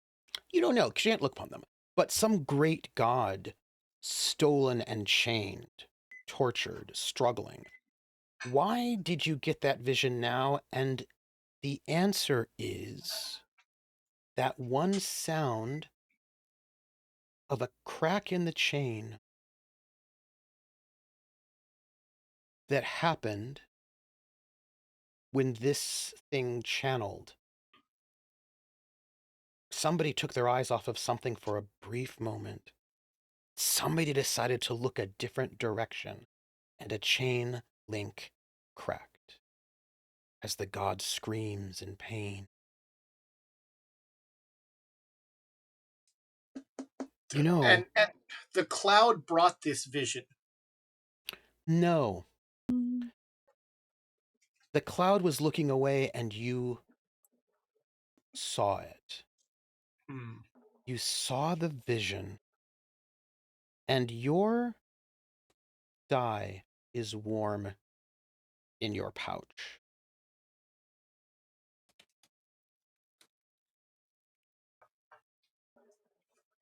Is the Demon King a prisoner of some floating cloud god? That's not even. I can't even.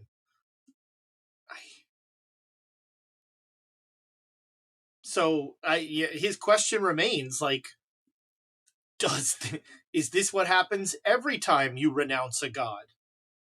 No, you don't sense so. You sense distraction. There was a distraction, and the Demon King, or a great god, was able to speak to you, and only you, for one brief moment, as its tormentors were distracted. Do I have a sense if the tormentors were old gods, new gods, third gods, small gods? Some guy named Jerry. Yeah, Jerry. It's a guy named Jerry. Um, it's hard because seems to be about the die that you have, the artifact. You got this vision, you think, because of the artifact that you have upon you, but only because the one being tortured and trapped had a brief moment to reach out to you. And if you're going to sort of put some math together, that happened at the moment that this dazzling cloud seemed to be busy doing whatever it was doing. Right. So if this cloud is an old god cloud, then perhaps these old gods are torturing something or someone. And manifesting was enough to distract whatever this old god was from whatever it was torturing. Just enough that it could reach out to you. Probably because you're special, is what I would guess. Well, I think it says I'm a prophet. Probably, yeah. You are, after all. I mean, you were reached out to, perhaps. Because I'm interested to see if I move up in the the Demon King's estimation in my next, morning commune. But there was a brief window of opportunity and somebody asked you for help. Or let you know that it was in trouble. Do I feel like this may be an unfair question? Do I feel like this is somehow tied to something I heard in that rumor? Perhaps. That might be on the back of your mind. It doesn't feel like the same kind of gaze we experienced at the well, did it? No. Just throwing things out there. That's good, at least. But that rumor is in the back of your mind. Yeah. Don't like this at all. I think it's fine. Well, you would. And I would. And with that, you must go back to Kursag. Well, it is breakfast time. For tomorrow you ride into the desert proper. But now we have to take a break. Nice little 10-minute break to stretch bio and ponder. Look what my wife brought me. Ooh. Okay. That looks tasty. That looks really tasty. I'm going to be sugar highed up for the end of the break, man. I also have a donut over here, so I will be eating that and getting another beverage. The gods could not be here for you today, but they did their This is my god now. Donut! Don't tell the my friends, you have 6 advantages left, and we will be back in 10 minutes. My audience, players don't listen. Audience, it's totally fine. Totally fine. Yeah. All right, everybody. We'll be back in, 10 minutes.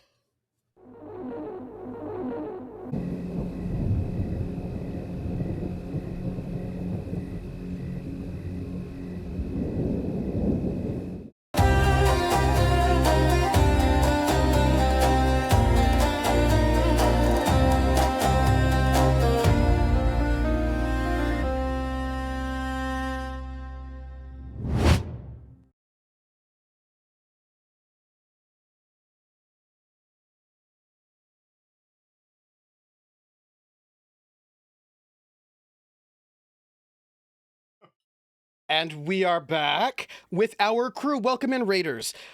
We had a ceremony to transfer the gods, a ceremony that was unprecedented enough that some sort of non-standard attention was gained. And again, Marduk, never has there been a chariot of the gods hanging out during a coming-of-age ceremony, as far as you know. So, surprise. Hello. How very nice. They must really like you.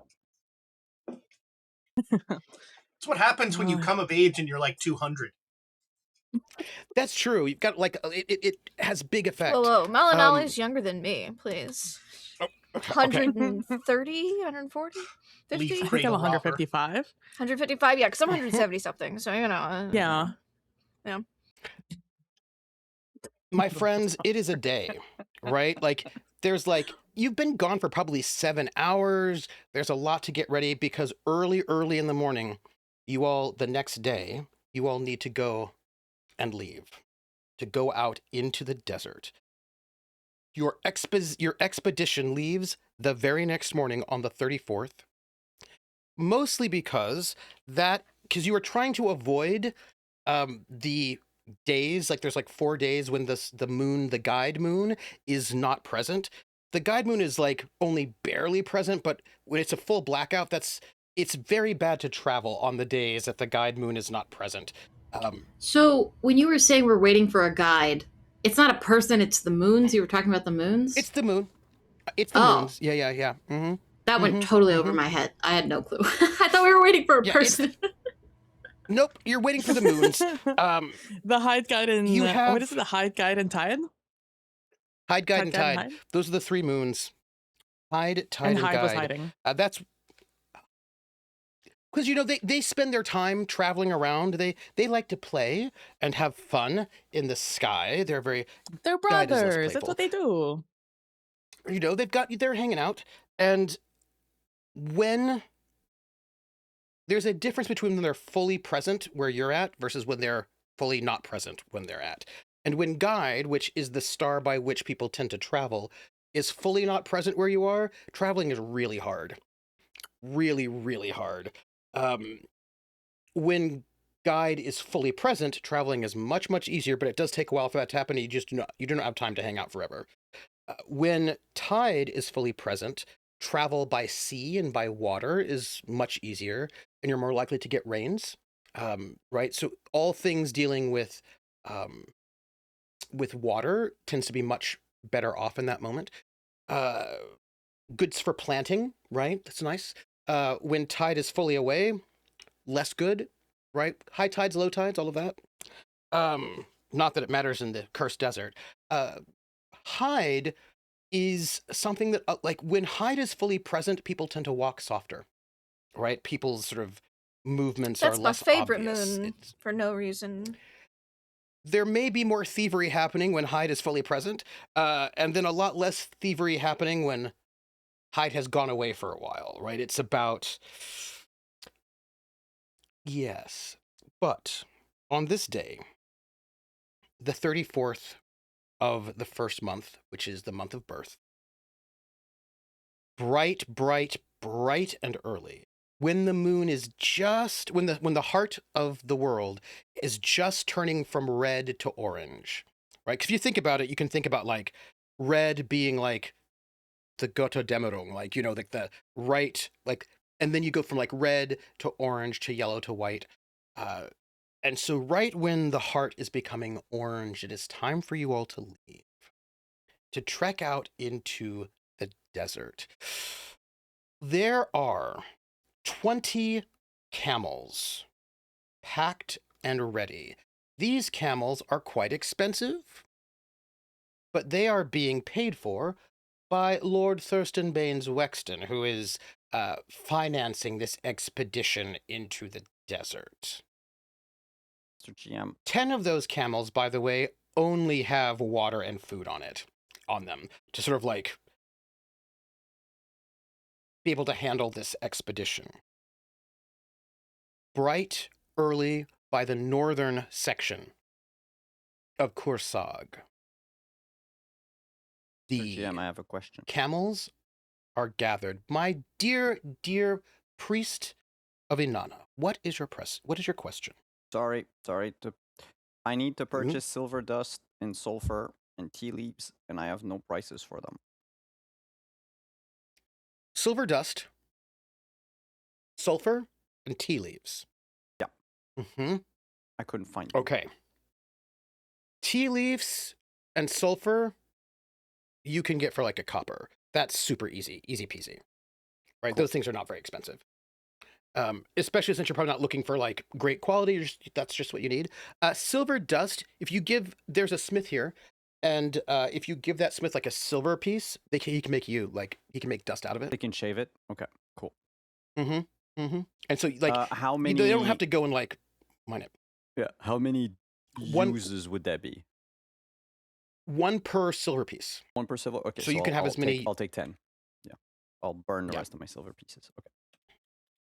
And you can get like Actually, getting tea, because there's tea and sulfur is actually not that difficult. Partially because this is a military outpost, even though the Avonians don't really realize that exactly, which means they need to be able to make explosives and things like that. So they have sulfur. They've got their that. supplies.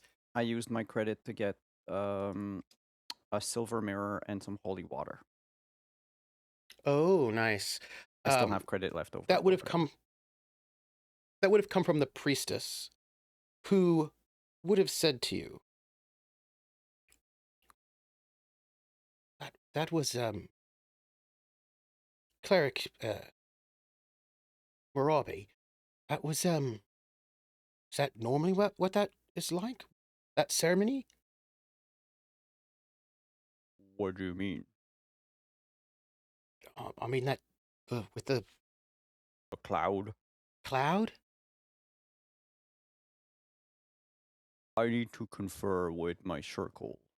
It is the first time it happens to me. But it might have happened before. You can see that she is somewhat unsettled, I think perhaps is the best way to put it. Right? Because that was like a very divine situation that, as a cleric to not the old gods, is a little unsettling, right? So, but she's not mad or anything like that. She's like curious. Do you know what I mean? Like that was a thing. Well, if you find out anything about it, I'd like to know it. And I also, if you have any things that we should be doing better when we send people off to the old gods, just please, I would really appreciate any notes or anything like that. Upon our return, I'm sure we can find some time to sit down. Because I'm studied as much as I can about the old gods and what's been happening in the desert. It's one of the things that I do, trying to find out, learn something about it. So I've done my best from reconstructing old texts that we found to make sure we do the offerings right to the old gods, not to offend them. But I mean, you would probably know much better than I would, and anything that you could, I could show you the old texts I had when you get back, and any sort of information you could give. We don't want to cause offense. While I'm gone, you might also want to look with one Sheila Bright Eyes. Oh, the ambassador, yeah? No, yes. She knows my mother. Mother. Kind of Really? weird to say mother with that fake tusks in my mouth. Yeah, with the tusks. Especially since I don't have them. Mm-hmm. She knows a bit of our traditions as well. She can fill you in before I come back. I intend to come back. I hope so. Look, before you go out there, you're being a cleric is something. I mean, we all worship the gods in our own ways, but being a cleric is a special responsibility, and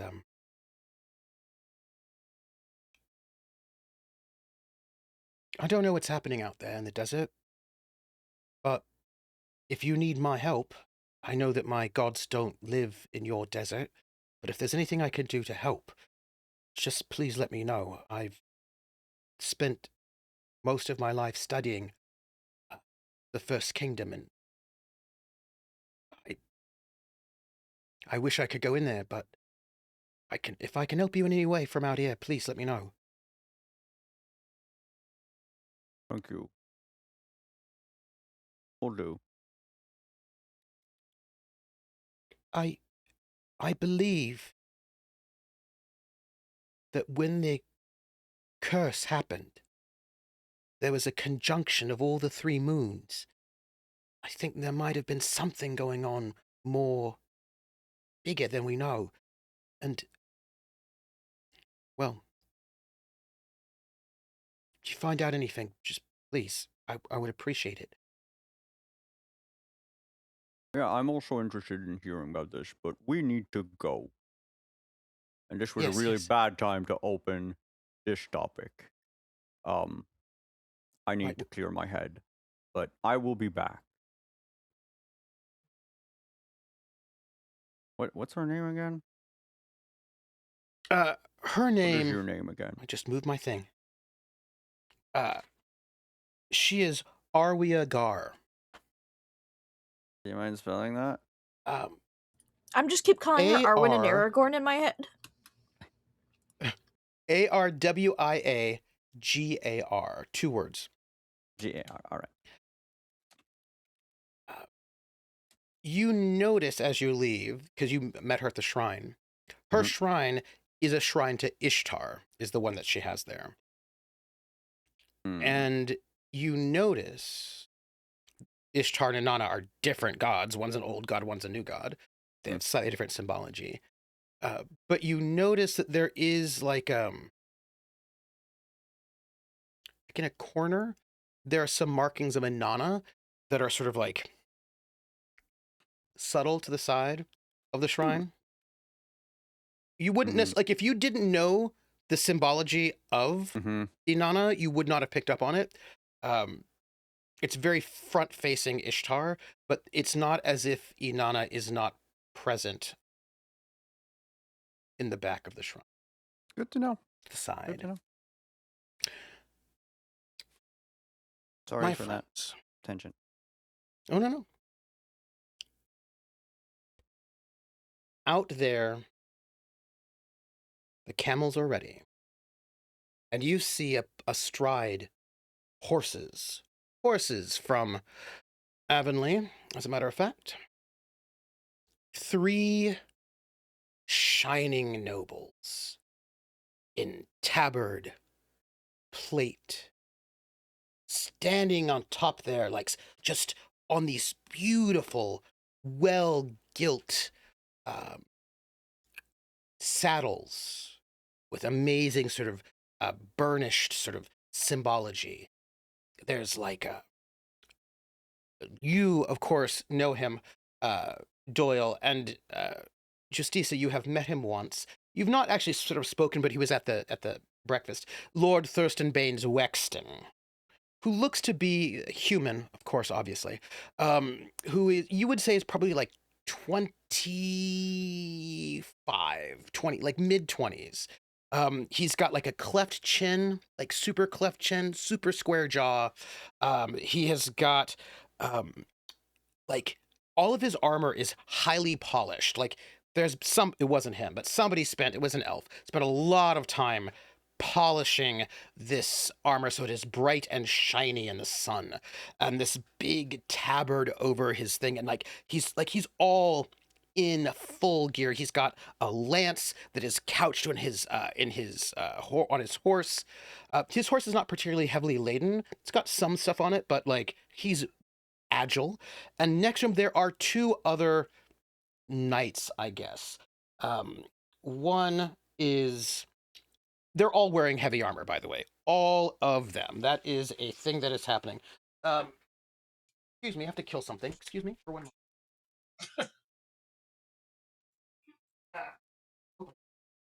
So there's like a young man and a half-elven woman.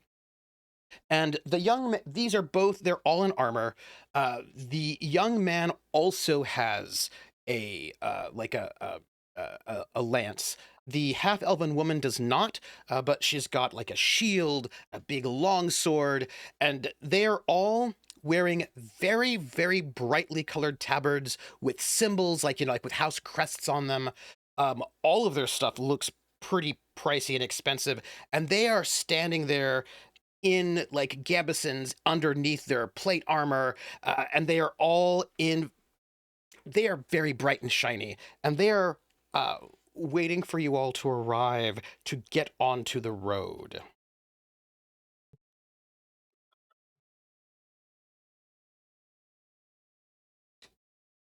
Who gets here first?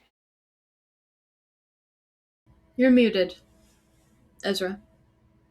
You're muted. Oh. Mm-hmm. Yeah, I get there early with Lord Bexton Wade so that I can butter him up. Yes. Your lordship, you look majestic. Thank you, your lordship. It is so good to see you. Hey, we're going to go off into the desert. What do you think? I heard rumor that there are going to be naked statues in the desert, huh? Everyone knows that statuary is the most thrilling depiction of any naked form. Oh, yes, yes, yes. Engraving just pales. The thing about statuary is that, and he sort of like looks, he leans in, you can take a statue and have it in your bedroom, whereas engraving's not nearly as interesting, eh? Well, it's very true, and I will not be visiting your bedroom anytime soon, sir. Well, you know, actually, there's a bit of there's a room, you hear, in our quarter in Little Avonlea, where there are some elves and whatnot that are available for recreation, if you see what I mean. Brought them over myself. I see. How wonderful.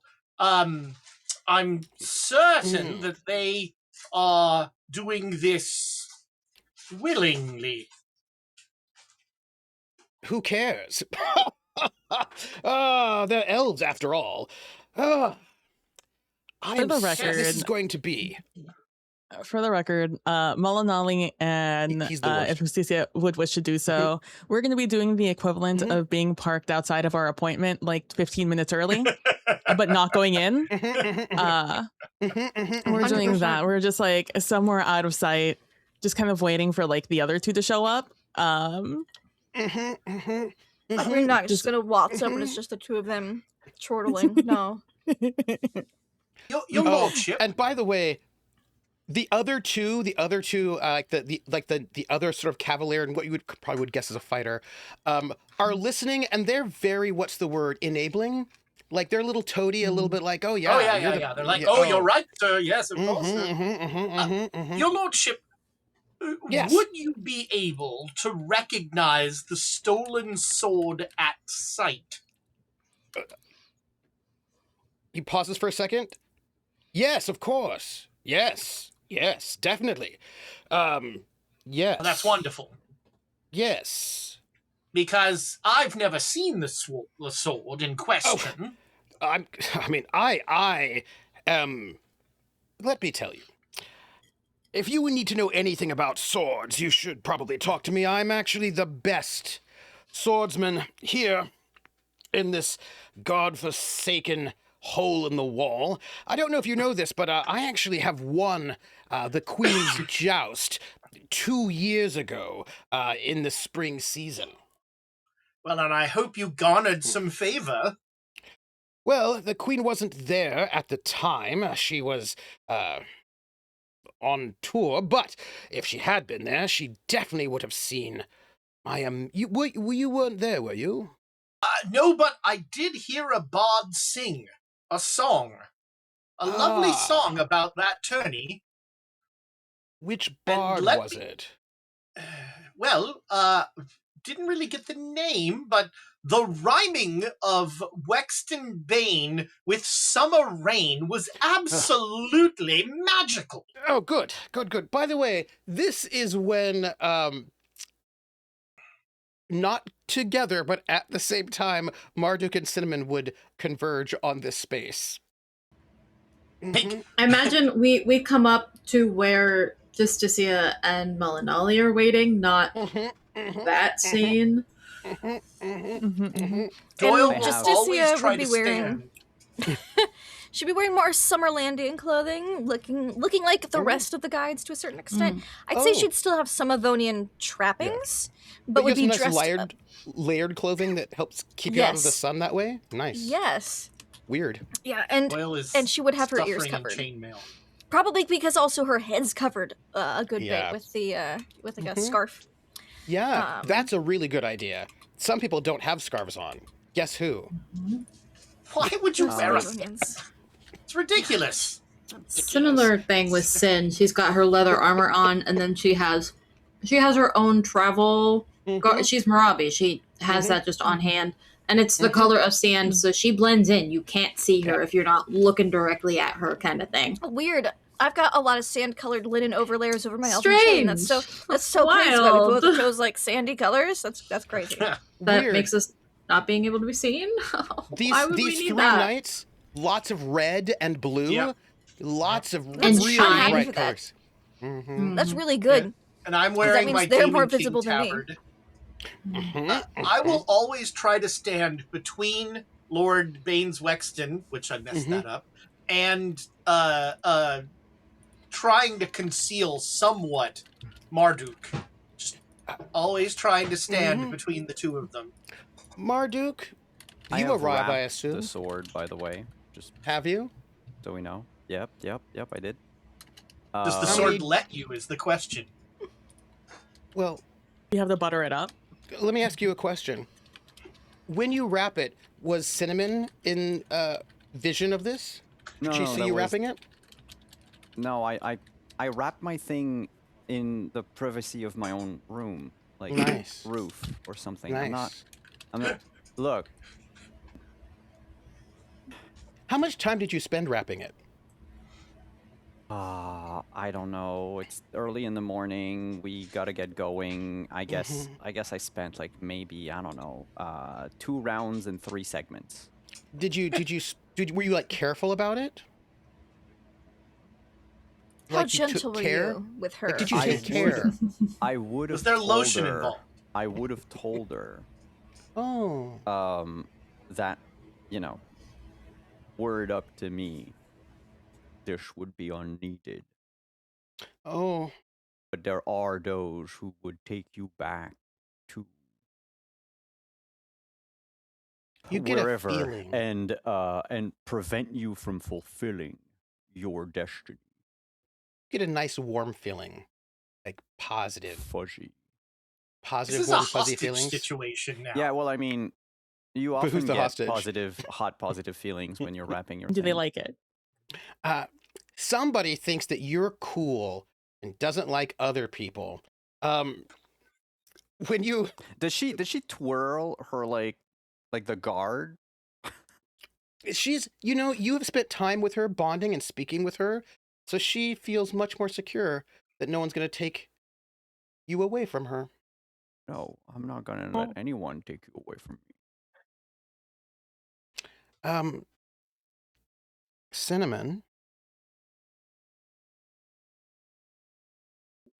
Yes. Marduk arrives. That's cool. Yay. Wow. Do you know what you noticed? Last time you and I spoke to each other, you yelled at me, okay? Yeah, I know.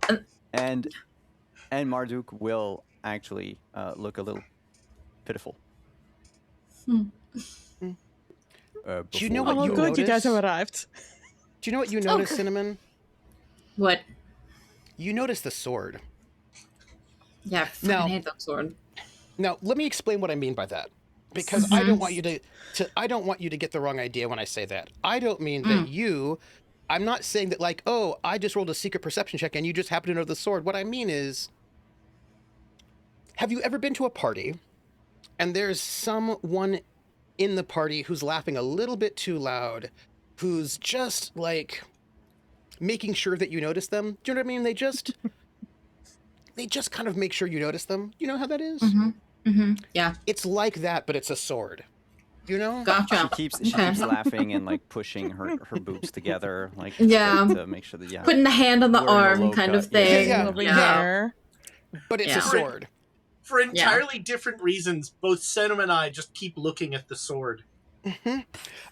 Lord, our good Lord Thurston, does not Thurston Baines Wexton? He knows this sword. He told you he knows it by sight. And he's on top of things. He does not really seem to pay attention much to the non-humans, the non-human guides who are, I don't know, servants, I guess. He's not really paying attention to anyone who's not Avonian. I'm human. But you're wearing that. That's true. Mean, yeah. I mean, I guess you're human. I mean, as far as people can be human in the Summerlands, there's just like a real dismissal of you all in a way that I feel like you will find very, very charming. Synnomin and I are probably on the same level as where I'm an Avonian, but she's a human. Yeah. But I'm a non-human Avonian, so it's like we're like there in the middle. Yeah. Synnomin she notices the sword, but otherwise doesn't really acknowledge Marduk. And she will probably be outside of Doyle, be the first one to go into the Avonian section of things, and because she's a fucking translator. Your lordship, may I introduce you to Synnomin Shu'garr, a wonderful translator who's made my life so much easier in terms of interfacing with the local flora and fauna. Good morning. He takes off his helmet, because he has a big metal helmet on with, like, you know, takes it off, and he gives you a bow. What are you wearing for headgear? And does it cover your ears? At the moment, she's not. Her headgear is down. Her hair is braided back, so her ears are open and visible. Oh. He is subtly checking out your ears to see if they're rounded or not. Synnomin thinks it's weird as fuck, but otherwise doesn't really care. And once he sort of like confirms that you are not a half human, that you are a full human, he smiles brightly at you. Well, it's good to have you know, there's just so few humans over here in the Summerlands. It's good to see one of the races of the humans and halflings. The chosen races, as it were, blessed by the gods themselves. Right. You do speak the language of the good queen, yes? Oh, of course I do. And she's speaking in Avonian right now to them. I hope you don't mind me saying, but you are a translator, so I bet you're knowledgeable about these things. That Summerlandian is so ugly, don't you think? As a language. It's definitely difficult for the strange-minded to understand. It's strange vowels, you know. It's not as delicate. Put those with on top of letters. Those with undeft tongues can't master it. Right. And like he thinks that maybe you're insulting Summerlandian, but he's not 100% certain on that one. You don't need a high intelligence to be a cavalier. So, what? I'm just noting. Your lordship, what if you will excuse us, yes. Synnomin and I have some preparations to make sure that everything's set. Oh, all right. Well, as soon as we can get off, I'd be so happy, because I have been told that these guides, and by the guides, he just points to, like, Marduk, and I'm going to just note for the record, also Malinalli, because he's just kind of treating you all like... The conversation he had with Synnomin, was that all in Avonian? Oh, do you think he Yeah. speaks anything else? Yeah. He does not. I just saw this asshole lean over to sort of leer at Synnomin. Yes. Then say a couple of things, laugh, and then point in our general direction. Yeah, and you know Synnomin, so you know she is not having any of this. Presenting wise, she looks like, oh yeah, this is fine. But you know Synnomin, her body language is very much so, I want to stab this motherfucker. If he's speaking loud enough for all of us to hear at the distance we are, which he probably is, I would be translating into Orcish, because that's our common language. Just so that please translate my insult. That would be phenomenal. Oh, that was clever. The clever insult. And like, yeah, because I I'm can speak just Avonian and gonna, Orcish. I just translate it for y'all. I'm just gonna aura walk over there, just by him. Oh God, he's walking this way. Oh yeah, I lean and over to it's, you know, Cinnamon. I'm making myself big.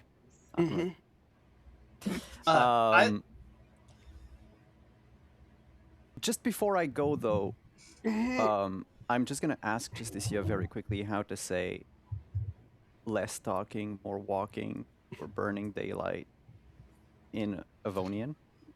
I will give you a phrase that is more polite, but the same thing as, we should probably get going now that the sun's up. And I'm gonna just, Yeah. basically like, that's what walk it is. right in between the two of them and just grunt Like, it we're out. ready to go. I lean over to Cinnamon and like we'll start to walk you away, and I say, "He knows what the sword looks like." Darling, I don't think he does. I don't think he knows much of anything. I don't think. Yeah, I don't think he's catching on to anything real quick. Lord Baines Wexton looks at Marduk, all big, right in his face, with the sword on his back. That sort of like the back sheath, right there over the shoulder. And he looks at Marduk, who said something like in Avonian, and he turns to Cinnamon and also Doyle, and he goes, "What do they call that sort of whatever that is?" Because they do not have orcs and half-orcs in Avonlea, in the same way that the Summerlands don't have gnomes. It's like, what is that? Is that like... He's a What are we Marabi, supposed- your lordship. Oh. As am I. Well, you, my dear, look positively fetching. That looks like a monster to be slaughtered. Don't you think? And his two I don't think minions are there's like... any need to slaughter anyone. We're all one large party. No By the way, I slaughter kept- required. Certainly kept no walking. purloined items around here. I kept And that's when walking I away, would by the come way. over as well and be like, oh, good morning, my lord. I hope you're ready to set out on this lovely adventure. Yes, The my camels lady. are all ready. Murderous right now. And he goes, well, I don't want to be uncivilized. Let me introduce, and he points to, Too like, late. what's probably his squire. This is Sir Josiah Fitzherbert. And over here is my personal bodyguard, Dame Temperance Calthorpe. And he sort of points out the two knights by his side. And you know, Temperance Calthorpe is a half-elf. He doesn't say it, but, you know, it's obvious. Half And human. he's half human. Half human. She's half human. And he just says, oh, by the way, Lord Gizam, even though she's half human, she is loyal. She's not like, you know, those elves, full-blooded elves. But luckily, we don't have to worry about that sort of thing, do we? Kind of not picking up. And I will turn to his accomplice and goes, Lady Justicia Silvervale de Ambrose, pleasure to meet you. Yes, you're the half-human, what one, yes? It's from the Ambrose family, yes. Yes. I've been told that you are not a traitor. Good to hear it. And you're Yes. quite good-looking for an elf. As far as Thank elves you. go. You're welcome. Compliments. We should go. We should really, Do you think really so? go. I know everything's all packed, but we could get tea before we leave. I think, your lordship, tea will... Let's take that at the first break. The sooner we get on... We want It'll to feel travel. more refreshing after a bit of travel, don't you think? Well, all right. Everybody wants to leave so early, but well, let's go, shall we?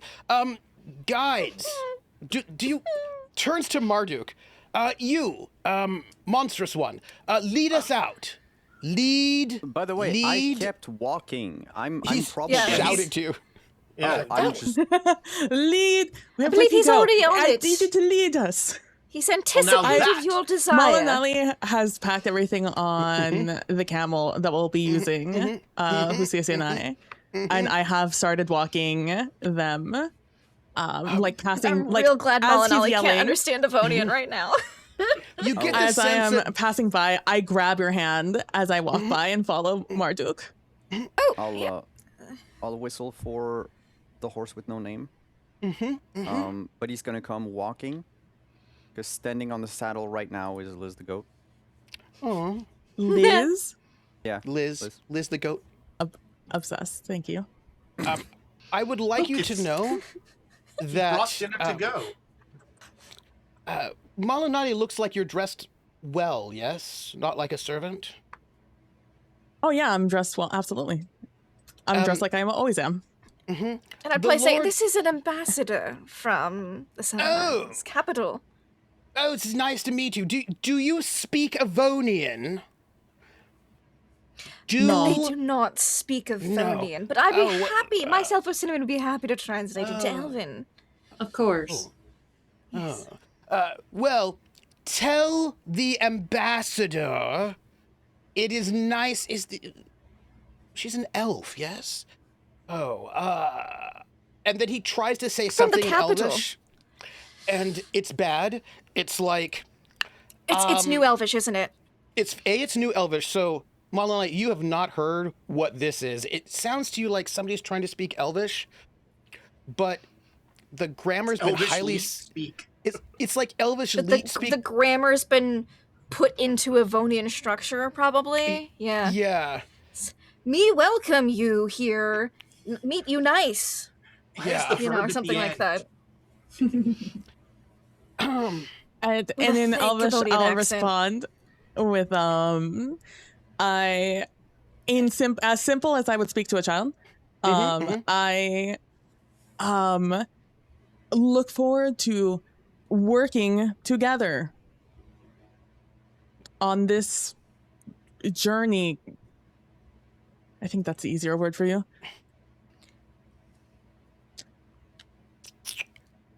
And I'll point up at the sun as it's rising, and I'll be like, sun, higher. We should go. Once you break it down into much smaller words, you get the sense he's now understand. He doesn't really speak New Elvish very well, is what I'm going to try to tell you. Wow, I wouldn't have noticed. Shocker. Yeah, I'm also going to note that Thumbs up? it's also very clear that if you did not push them, you would not leave until like noon. That Yeah. they are clearly not in a great rush, but you all know, especially my Marabi friends, you need to get 12 hours of travel in. You cannot waste time. You have like you don't have the time to like just wander around, but they could use a sense of urgency because they don't really seem to have it. Your lordship, the front of the caravan is leaving, so we should Yes. mount up. Oh, yes, of course. Ah, this will be a grand adventure. And, like, you head off into the desert, my friends. You have a Looking caravan majestic, your lordship, as I leave with Malinalli. Oh, of course, Lady Ambrose? Ambrose? Yes. And, there is a small And I'll just say to aside- Malinalli, that was bad New Elvish, but that was New Elvish. There was like Oh, a small that's what you've been aside. speaking about. Okay. Yeah. It's ugly, like you said. There's a little bit of like, well, I don't know. I might have sex with that one if she weren't an elf, and like that's too right. Like his knights. Right. Synnomin, you do hear it. Doyle, you also hear it. Yeah. And there's a lot of discussion about like how hot the statues are going to be, how much money they're going to make. Hopefully they like, and then there's like a bragging about how like, well, I killed a dragon once. You probably doubt that is actually true because it's not like there are a lot of dragons in Avonlea. That's a little. So, your lordship, the other night there was all that kerfluffle in the city center with the skeletons. Was that what it did you- was? Yes. Did you? I'm sure you rode to the defense of Avonlea's honor. Oh, well, my compatriots and I and two others, we had been out drinking, and we had just been passing by that well, as a matter of fact, and we had to go and, well, we made it to the other side of the door, and then they shut it on us. So we would have absolutely been back to help, but we were stuck. I'm surprised that they were able to do it without us. I'm going to roll a d10 right now. This will be an important roll.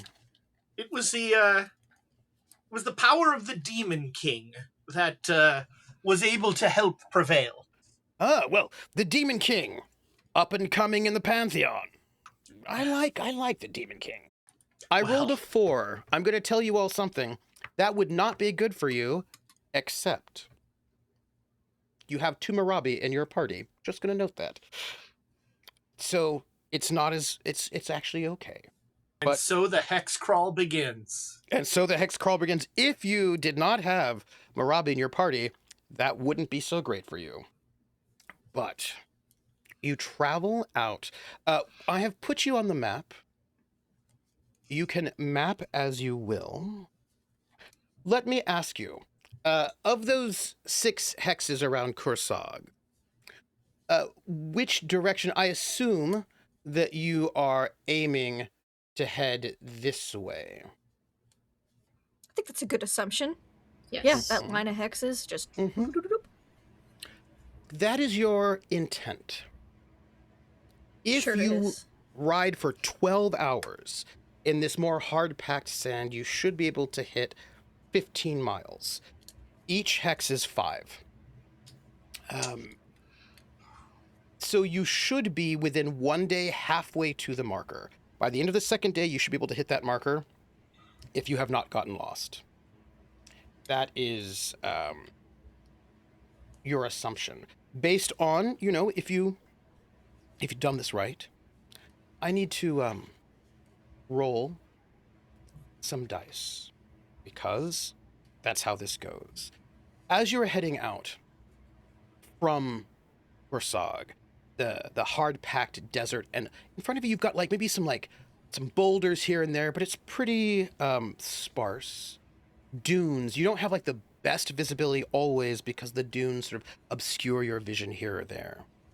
And as you are sort of moving, you don't have to roll. It's to notice the amount of sweat dripping off of your Avonian plate-clad, armor-wearing friends. It's quite a lot. They start the journey talking a lot, and then they stop talking as much, as it just keeps getting hotter and hotter. About every hour you have to stop and rest, or your camels and your horses will overheat. This is not a thing. You can't just ride nonstop. You have to take little breaks, water up. Their horses are struggling a little bit. They would all like to move just a little bit slower than they probably should be. They'd like to mosey a little bit, but you know that you, especially our Marabi friends, know that you cannot dilly-dally, because it gets dangerous at night. And even though it's less fatiguing to ride at night, it's just more dangerous at night. There are more things out there. Well, the skeletons and stuff, yeah. Yeah, it's just not... Deserts are just more active at night, generally speaking. Deserts are more active at night, and you kind of want to be sort of hunkered down just in case. And they don't seem to be well acclimatized to this. You can, to anything, really. Well, to banquets. Yes. Does Ezra, you mentioned earlier that you're suffering in chainmail. Is it obvious that Count Gazarm is uncomfortable? Yeah, there's a lot of rubbing my brow, because he's not wearing any sort of head covering or anything like that. The moment that I see him being uncomfortable, I will slow down so that I am next to you. Sin, are you nearby to translate? Probably. Yeah. I'm just gonna say, tell him I'll give him the blessing of the desert so he can stop sweating so much. Sure. And to not Doyle, Corbin, right? That's the name she knows. If you're fine with it, he can do something to help with the heat. I welcome it. He says yes, please. All right. It's going to last an hour and a half. But like, you know, I would aim for around noon. The The big heat worst of day. time, Yeah. right? Yeah. The warmest. And then just cast Endure Heat. Ooh. That's very nice. Do me a favor, Synnomin. Tell him next time to do that for Justicia, will you? Absolutely.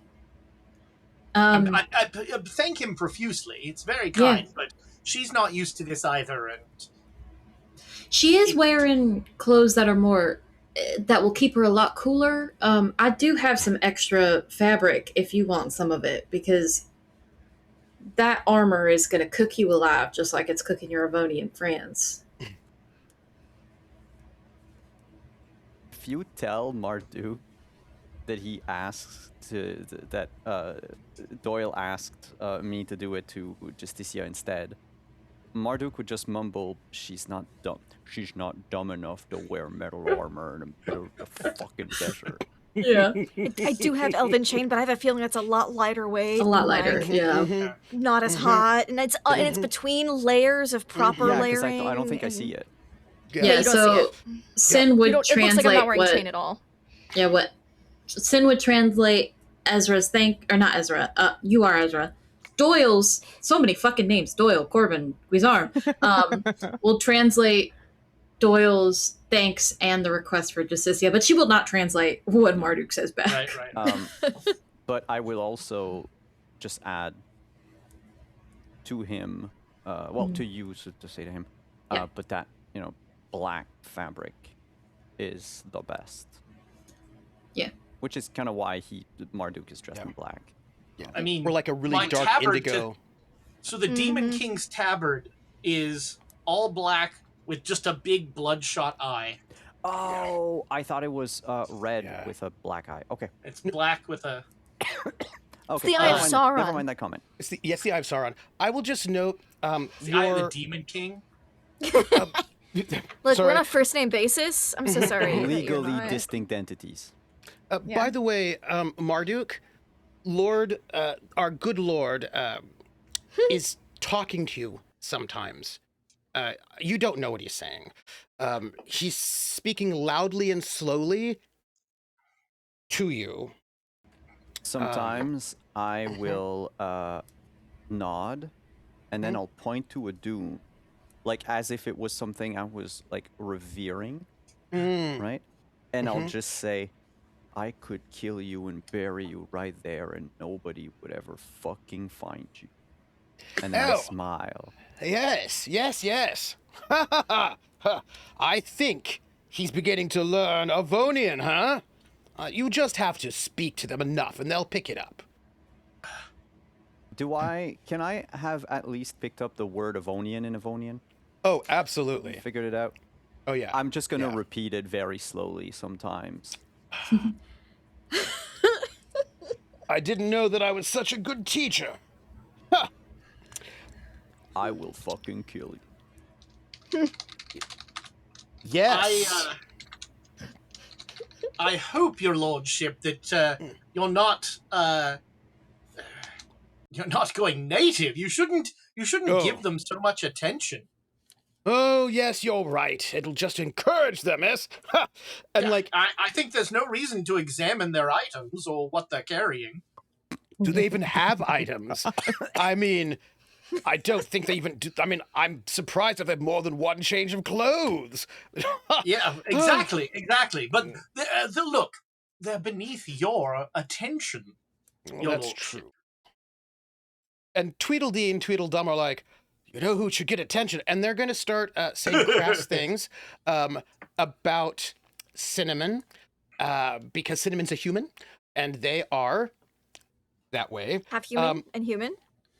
And they sort of forget that Synnomin can translate. It's just what That like, I understand every word they're saying. Yeah. Yeah, And yeah. I just I shoot imagine- Cinnamon a look that says, "Welcome to my world for the past Yeah. century and a half." Yeah, like in my head, I'm like slightly ahead of them, Yeah. but in between. So it's like Marduk, and then Malinalli and Justicia, and then me, and then Ezra and the Avonians, right? Yeah. Not Ezra. I keep saying your name, Doyle and the Avonians. And she's just she doesn't look back. She doesn't acknowledge that she hears all of this, but she is a little red in the face with anger. Like she's like it's taking everything in her not to act upon this. Like, it's worse if you're not human, so at least be thankful for that. I'll take what I can get. This is the wrong accent. Fuck. I'll take what I can get. You're Sorry. welcome. There's so many that are picking up all around me. Let's go Australian. Let's That's go. I can't yeah, do yeah, Australian. No. I can't Welcome do Vegemite. to that. Australia. Just hit your vowels really hard. Really you gotta hard. do. It's no as.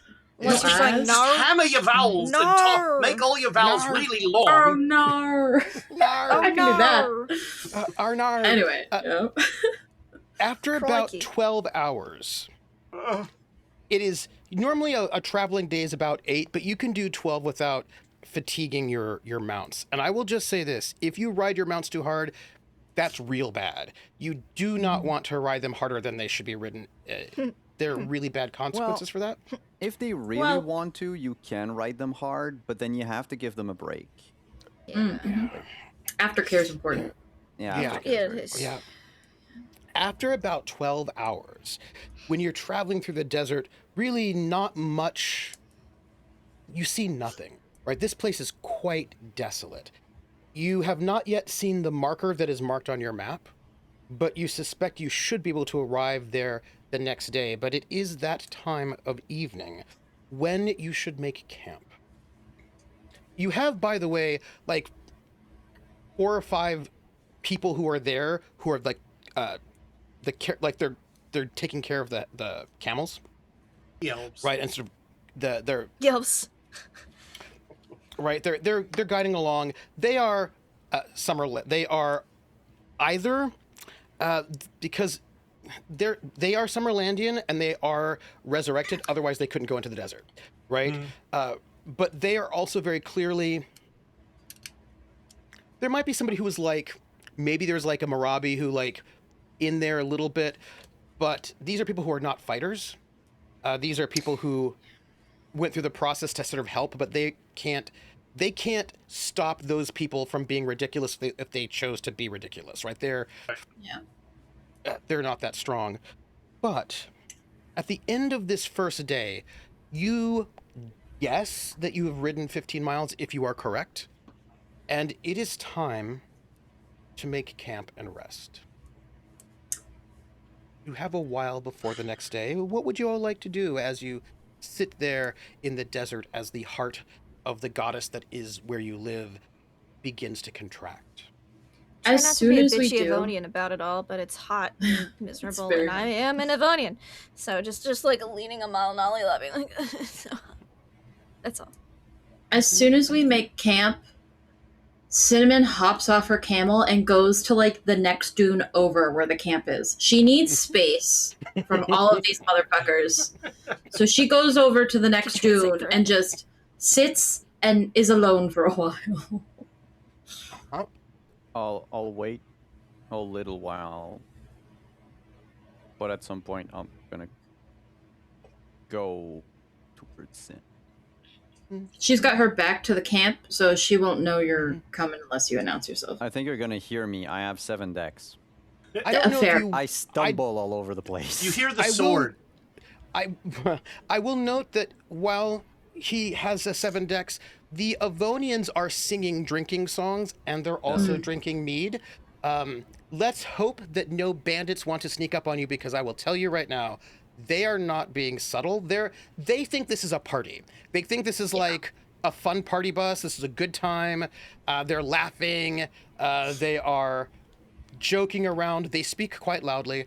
And this is like nothing has attacked you all, so they think this is just the best fun. And this is their first expedition into the desert, so they're having a good time right now. They're gonna learn.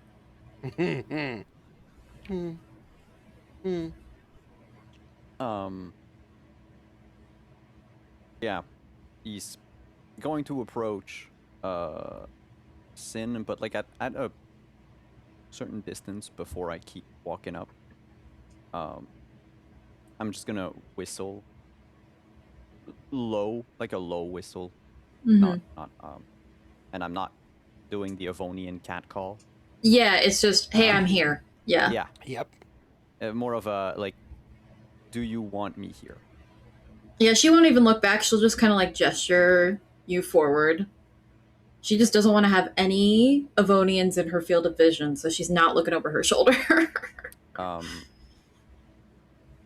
you sitting down on the dune? She is. Yeah, she's sitting down on the dune, probably with like her feet kicked out in front of her, watching the endless sands ahead. Marduk is going to, because a great sword, a two-handed sword, is like 6 feet long, so I have to unstrap it. And I'm going to plant it in the soil. It is within arm's reach, but I'm not gonna hold it. So the sword is third wheeling us right now, basically. Nice. Nice. That's good.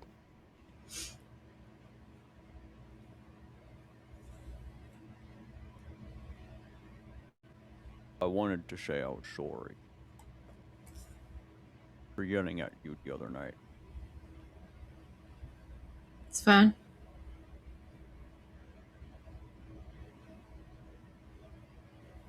That's your work. For today it is, yeah.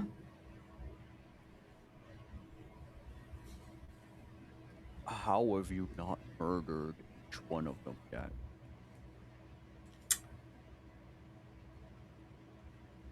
I apparently have an immense amount of self-restraint that I just learned today. If you heard the things they were saying... I don't need to understand the languages of men when they leer at a woman. Yeah. Whatever words they said all meant the same thing. Yeah, and it's constant with them. I have never wanted to murder a bunch of people more than I have today, and that's saying something. They are going to be drunk and asleep in a few hours. We can't murder them on the first night. Maybe later, but... At the very least, we need them to set off all the booby traps in the temple, just so we can get in deeper. Yeah. So, tell me, why did you leave the circle for this? For them?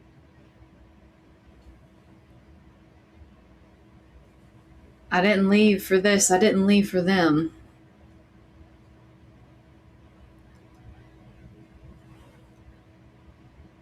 Then what have I done? That is a very complicated question.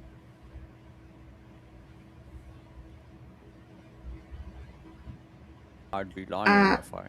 Oh, no. If it had been up to me,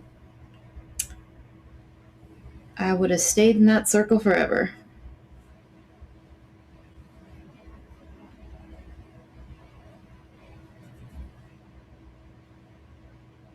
What?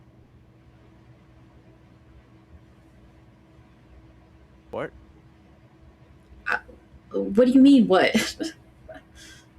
If I had my way, I would not have left. I wouldn't have left the circle. I wouldn't have left you. I don't know how more plainly I can say that. That's not what everybody said. Yeah, I don't doubt that. Your mother hates me. You do know that, right? Your mother hates me. My mother doesn't hate you. My mother sees the threat that you are. I'm not a threat. Sure.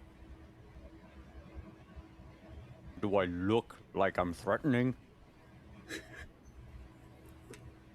There's a little growl to it that Simon can't do. There is a lot.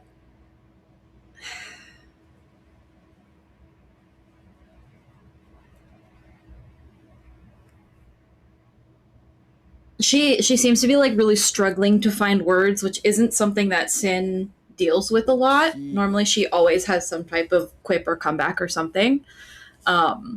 He would put his hand on yours without grabbing it. Mm-hmm. I've been tortured by men enough for today. I don't want to add to that pile. Nothing with you is ever torture, Marduk. And she'll like, his hand's on top of hers, she'll like turn it so they are holding hands. If he allows it. I'm immediately sweaty. I need to captain your heat. There's a little feeling of jealousy. Just a little.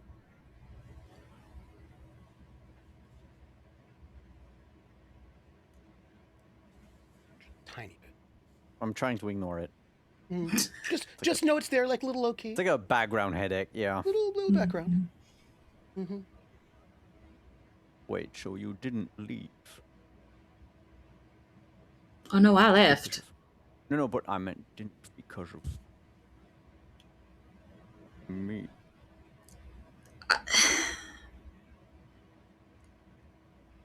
I'm not going to pretend to understand everything done in your life. I left not because of you, but in a way, in the most important way, I left for you. What? I know that doesn't make any sense, and I know that gives you more questions than answers, but I can't give you that answer.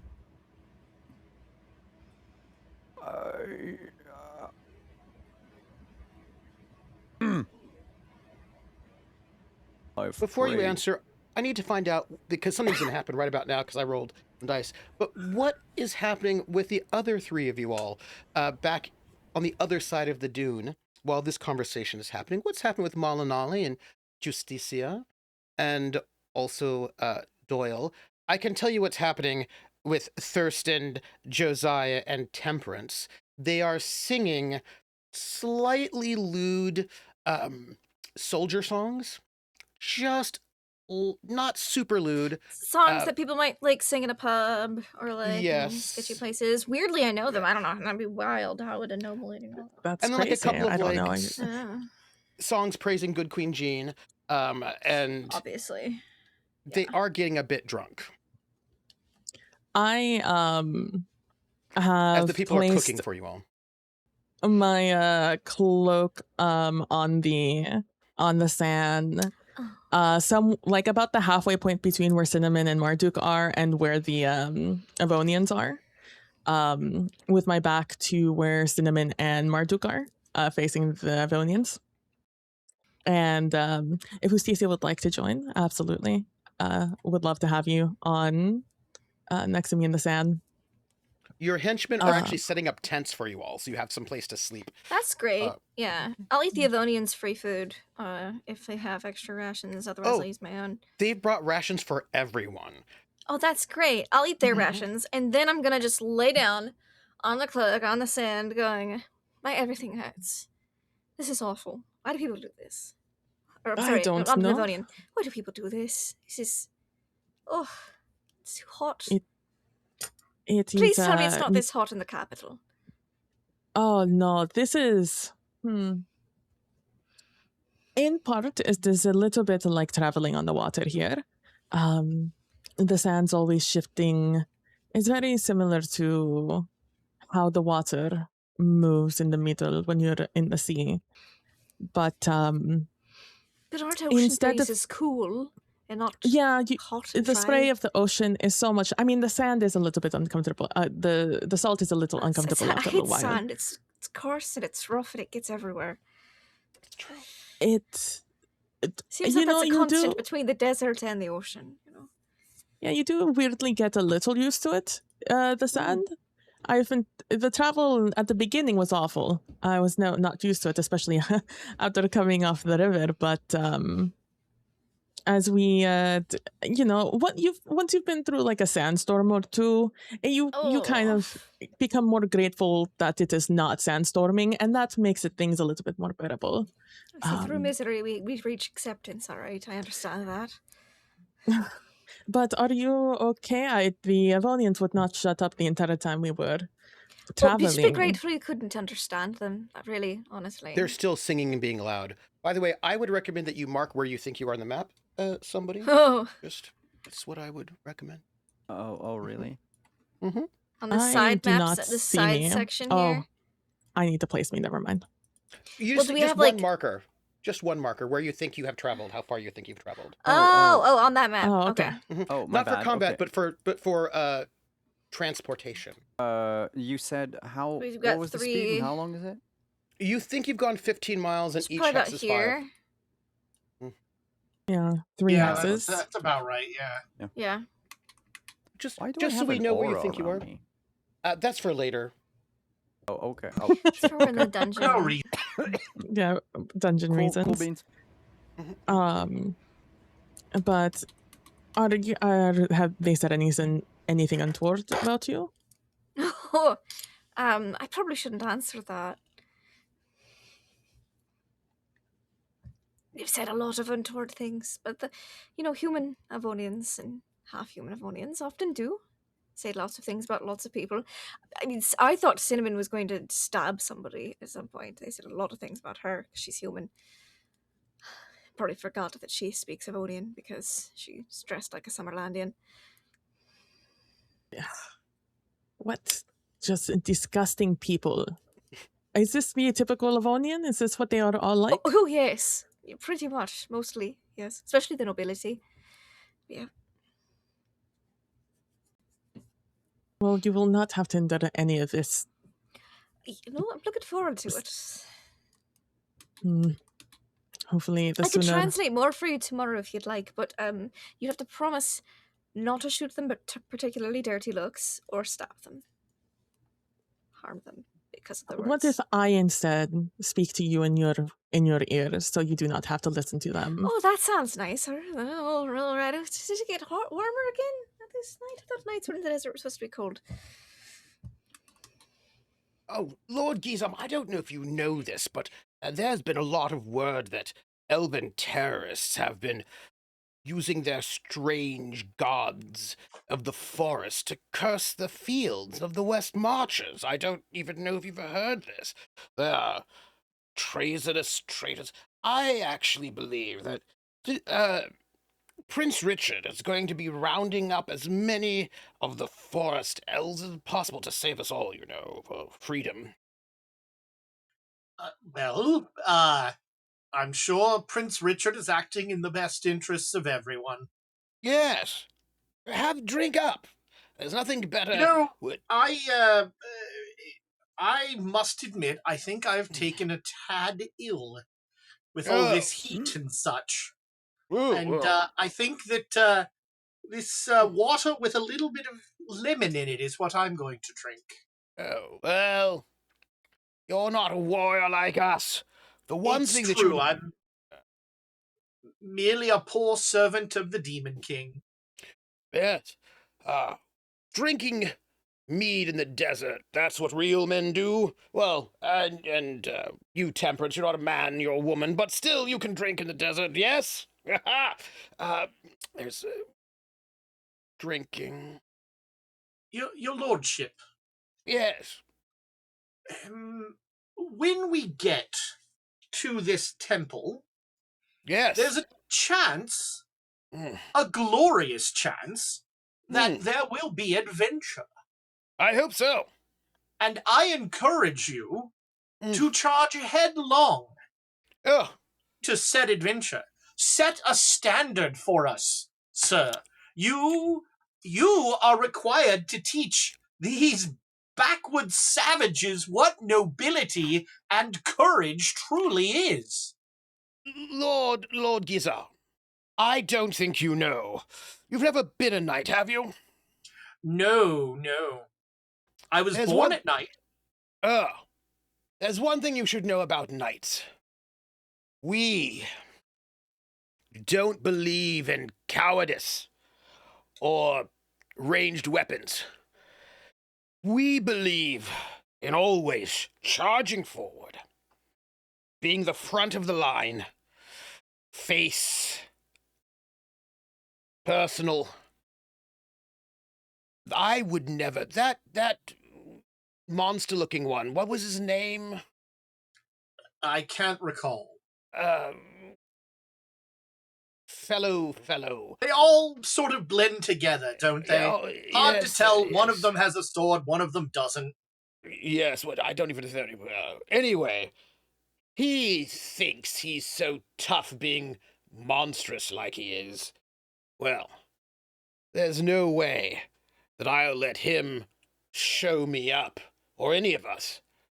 You'll see what it means to be an Avonian noble. You said charge in, absolutely. I've charged so many training dummies in my life, you don't even know. It's true, I don't. Mm. And Yes. I cannot wait to witness the majesty, the grandeur of the three of you charging headlong into battle. Wait. Josiah. Squire. I bet you 5 gold pieces that I will reach any danger before you.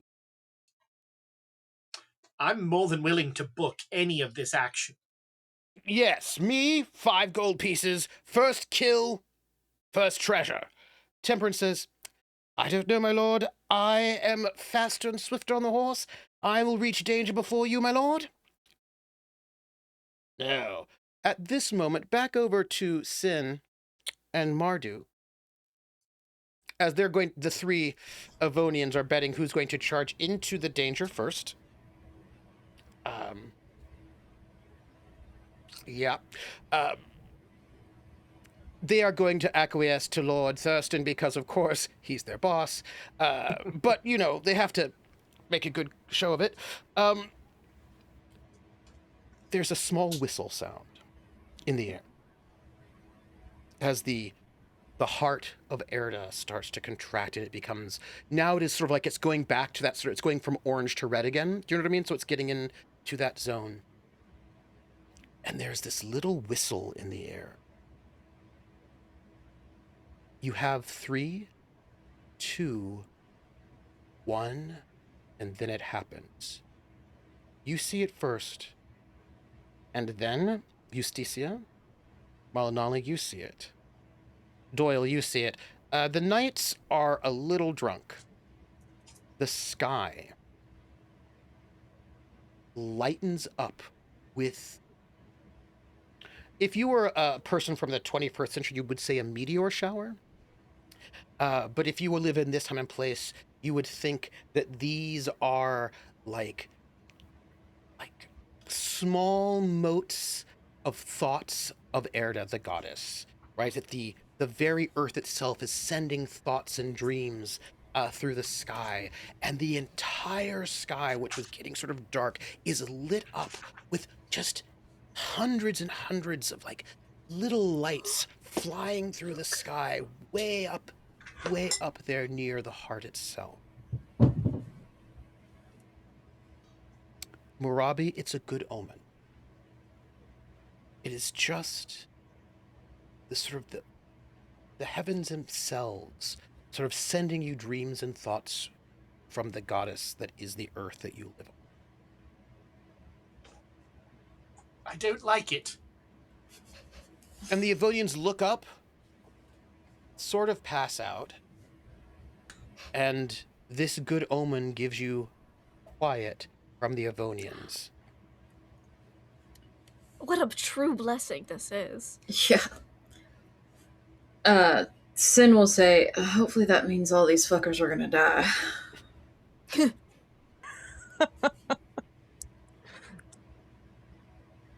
And I just pull I can Malinalli hasten down it to along. lay down next to me because I was already laying down like a pancake. Mm.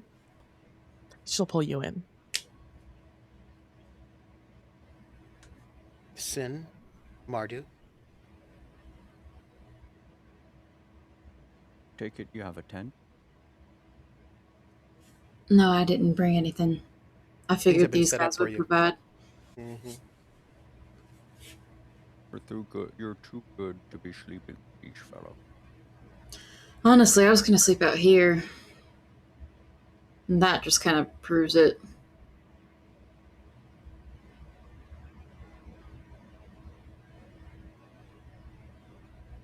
Sure.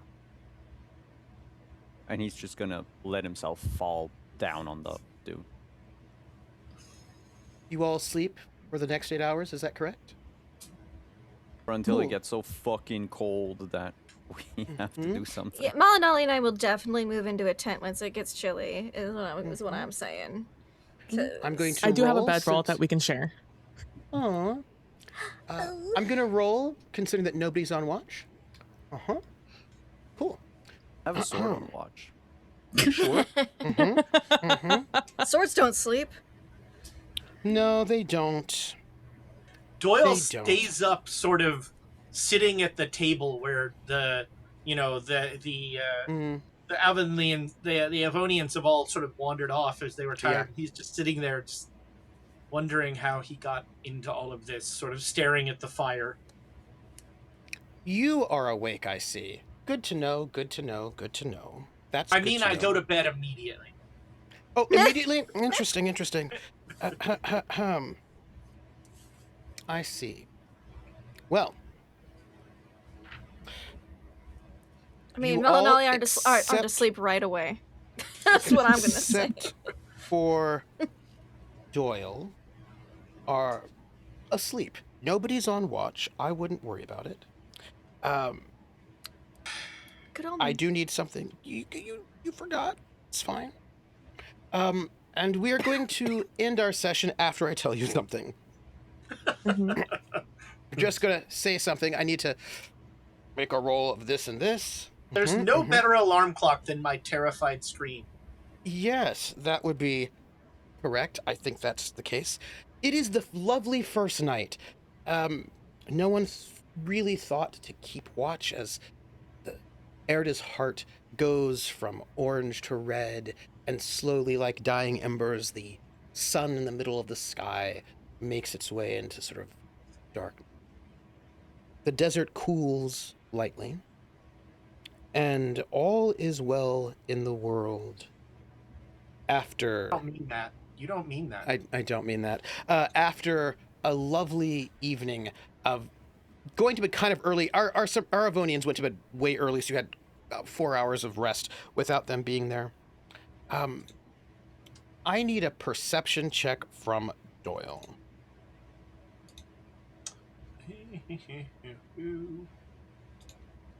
What is perception in this? Wisdom. Wisdom. Well, that's where I'm a Viking. Mm-hmm. In that I'm drunk and... You have advantage. We have Yeah, advantage. do use have those advantage, advantages. yeah. It's the end of I'm- session. You know, just, self-loathing and silent contemplation do not lend themselves to... Before you use that advantage, let me ask you a question. You did roll a 15 at the beginning of the session. Would you like would you like to use the advantage, or would you like to use the influence of the die? It's your choice. I'm going to use the advantage because Oh. it seems to have far fewer strings attached. Weird. Go on.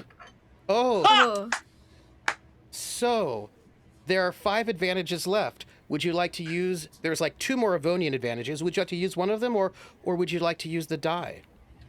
I'm going to use an Avonian advantage. Interesting. Am I gonna fail? Oh, finally. Oh, there you go. That would have been really funny though. That would have been. That's fine, I guess. I mean, I would have found it interesting if you just decided to tap into that die. But you know what? Later. We'll have time for that later, I think. Malinalli Justicia, you are asleep and dreaming. Yeah. On the dunes, we have Marduk and we have Synnomin laying on the sand under the sky. Doyle, you are actually still up. You haven't fallen asleep yet. The Avonians are snoring and in a heap. The people who have set up all of your tents, they are sleeping as well. There's a nice sort of little fire going. And all is quiet. Until you hear a sound. A kind of a clicking sound coming across the sands. And there is something out there, and you peer. What was that? What was that sound? Have you ever seen a scorpion before? Probably not. I'm assuming. Oh, Well, I mean, but good old Doyle. If you've not seen a scorpion, imagine some kind of strange, like, insect-like thing with a large, sort of, like, segmented tail. It's an and, armored like- monstrosity. And it's quite large, and there's more than one of them. And they are heading your way.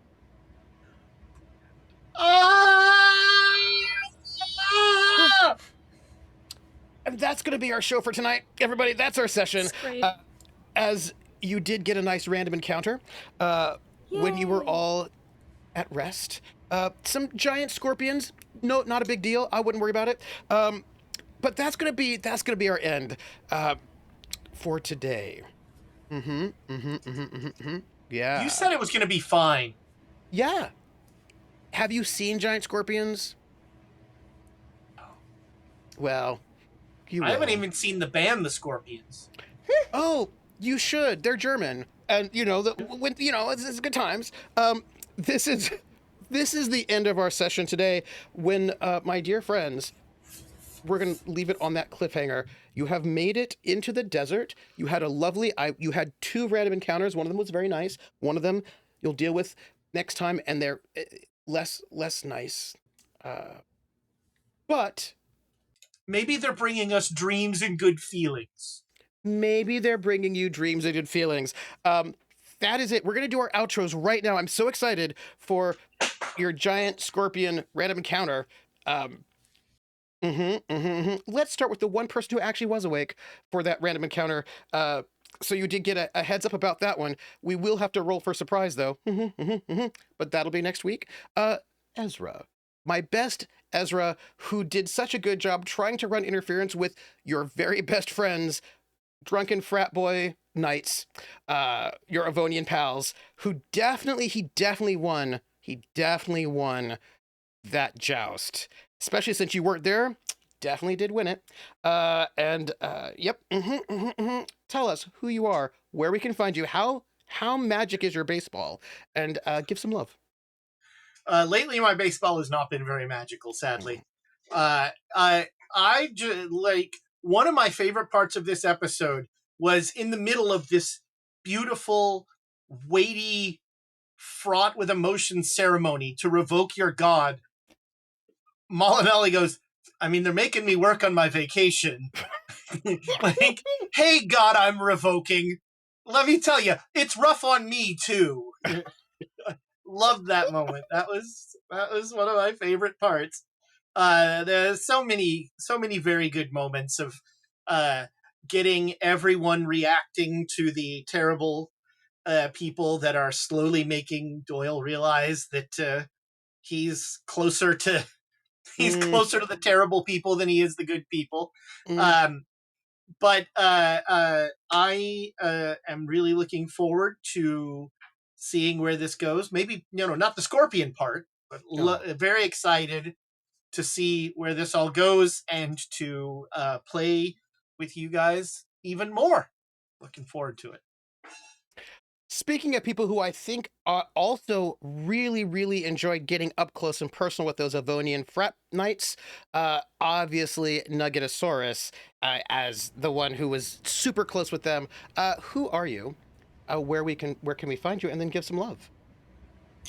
Yeah, I'm Nuggetasaurus. You can Mhm. find me next, I think, back here. I don't think I'm yeah, I think back here next week, Friday, is the next place you can see me. And then after that, the following Monday, so not this upcoming Monday, but the following Monday, will be our premiere, hopefully, of the Dryland Diaries. It's a Daggerheart campaign. It's going to be a lot of fun on Lindy's channel. And then on that, also not this upcoming Tuesday, but the following Tuesday, the Ghost of Saltmarsh, where our party's throwing a party in our house. That's totally not going to go wrong. It'll be totally fine. Why would it go wrong? Love. Why Why would it go be fine? wrong? It's not The haunted, fest- right? No, well, it Not anymore. was, but it's not anymore, so it's fine. It's fine. Yeah. It'll be great. We've not made any enemies. No, Or have especially any not reason to be paranoid. Aboleths. Nothing. We're worried. Cults. Nothing. It's fine. My love. So the first love I would like to give is to Ezra for being my translation buddy in this with the Avonians, and I really liked seeing how Doyle shined in that moment of like redirecting the nastiness of these dudes and just how he's basically just manipulating them into being like, hey, you guys are awful people, go be awful people doing this instead.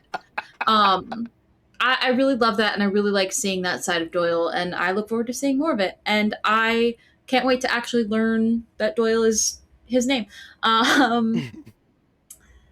Malinalli, PB, I loved the ceremony. I loved what the personal ceremony that happened beforehand. The whole, it was very sad, but like in a necessary kind of way. Like this is something that you have to do and you don't have a choice kind of thing. And that was phenomenal. And I think that was I love that moment. I loved it. Lindy, just the pickup line cracked me up. I was laughing so freaking hard, and I was like, "That's not Justicia, that's Lindy." And I loved it. I thought it was great. Simon, I really liked the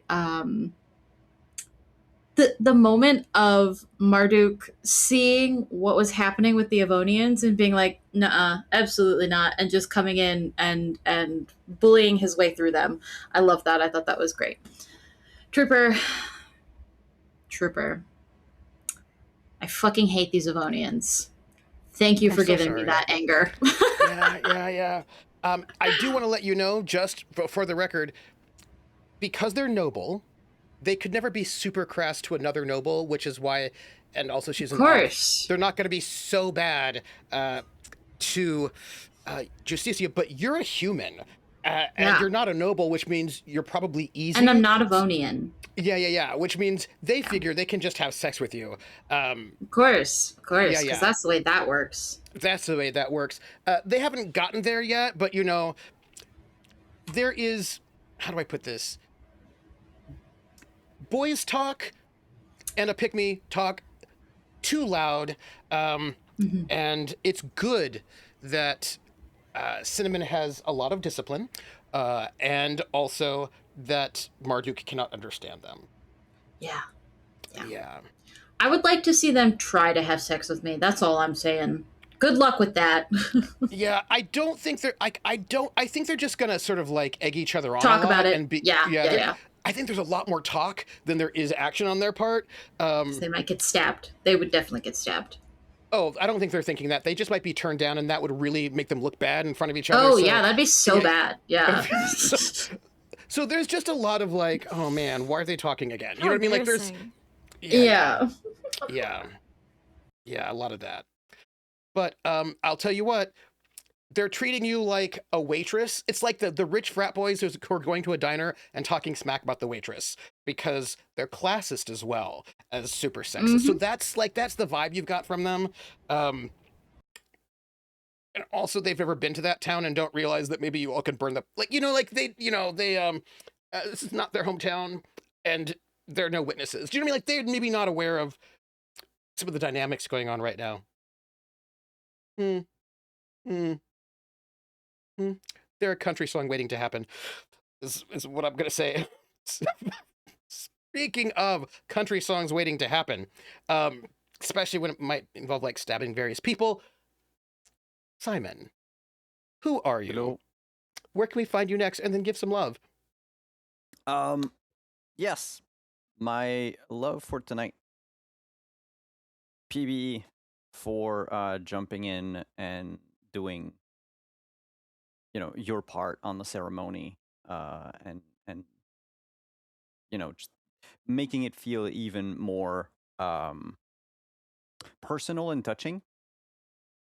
That was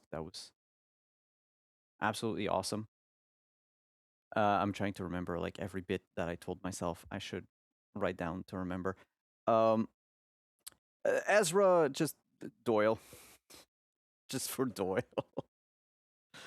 I especially liked you trying very hard to tell them not to look at my gear, and not to pay attention to the point where it feels like it's self-defeating. But that's absolutely amazing. And that He just pointed out that really classless people don't pay attention to the help, and that was what he needed to say. And now they're just not going to pay attention to the help so much. Yeah, that's it. Yeah. He knew what to say. And for having like a little bit of like worry for Justicia. Mm-hmm. Justicia, the scene of you climbing into Malinalli's through Malinalli's window with the very so corny pickup line. But that was absolutely amazing. And Nugget for that scene at the end, of course.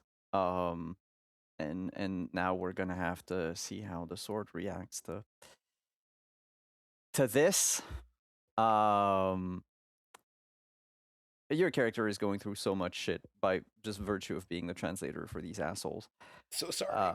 It's and speaking of assholes, God, I hate Avonians, trooper. But at the same time, I really, really enjoy your world. For these Avonians, I'm trying to channel like some kind of Bret Easton Ellis, Less Than Zero, 1980s, like jerk dudes. You know what I mean? Like, yeah, but named Blaine. Even beyond the Avonian, your entire mythology for the Morabi, for the Summerlands, for the world. Yeah, this is something I would definitely put in a book, Yeah. And then publish it. But it's very awesome. And I really enjoy learning every little tidbit of it. I am Simon at WanderingDM, and you can find me next on my channel on Thursday for some more Witcher. We had a very long fight last night against a bunch of people who thought they were overpowering the players, and the players just making mincemeat out of them and burning the new recruit to death. Poor kid. Yeah, well, that's what happens. And yeah, so it's going to be more RP, more maybe investigation. They're basically surrounded by like 100 elves in the ruins of Sherwood, because they shed blood in a sacred place. Oh. And the elves didn't really like that. But they have just met their new party member, Saban the Druid, and so we'll see how things go on from there. And then, of course, next Friday here. And that's it for me. So, speaking of someone who might want to stab the Avonians, now that's not a really good segue because I kind of feel like it's everyone. But in this case, I'm going to go to... I use a club, I can't stab them. That is fair. That's fair. But I think someone who could stab them if they really wanted to, but who's not having a vacation as well as they really should. PB, tell us who you are, where we can find you, and then give some love. Hello, I'm PB from at PBPlaysInside, where you can find me over on Twitch and on Bluesky. You can find me tomorrow over on the Other Docs channel playing some Age of Sigmar, which is a Warhammer property. And I've been told to brush up on my combat rules, so that's what we can both look forward to. I hear there's a lot of bats that are really loud and big, and my character's very excited to try and shoot one down. And on Sunday, you can probably find me over on Praxagoras Thesmophoria's channel playing some Witcher, where we have been not the word unwillingly maybe pulled through a portal due to the fact that they're the only one who can cast portal to get us out of the place we're in, and they choose the other side of the portal, and the other side of the portal is in Mahakam. And they have declared they want throw my character a bachelorette party before she even proposes to her basically wife. So it's all kinds of fun that are maybe coming this Sunday over on Praxagoras Thesmophoria's channel in Witcher. And in this game, which is my other game here on Fridays, is I'm with Simon. I love your world. I am obsessed with the lore. I'm obsessed with everything, and just the more you just keep putting on and continuing enabling us as we enable you to just deepen the lore and the understanding between different aspects of your world by forcing you to do things like a Nimbus cloud with a chariot on top of it coming down from the sky. Also would like to thank you for giving Nimbus cloud another gig, because it's been a little bit light for golden clouds coming from the sky. So true. Happy to see them get work again. But I just love the world you've created and how you play these truly awful characters that I had to go in the book halfway through the session and just look up what chaotic good means in the system, just to see like where maybe the book what their thoughts on murder are, had to brush up on that just in case. Right. Is it and murder? Then have the internal dilemma of, is it actually a good deed to get rid of these people, even if it is murder? Is it like PEMDA? Is it murder or is it justice? Exactly.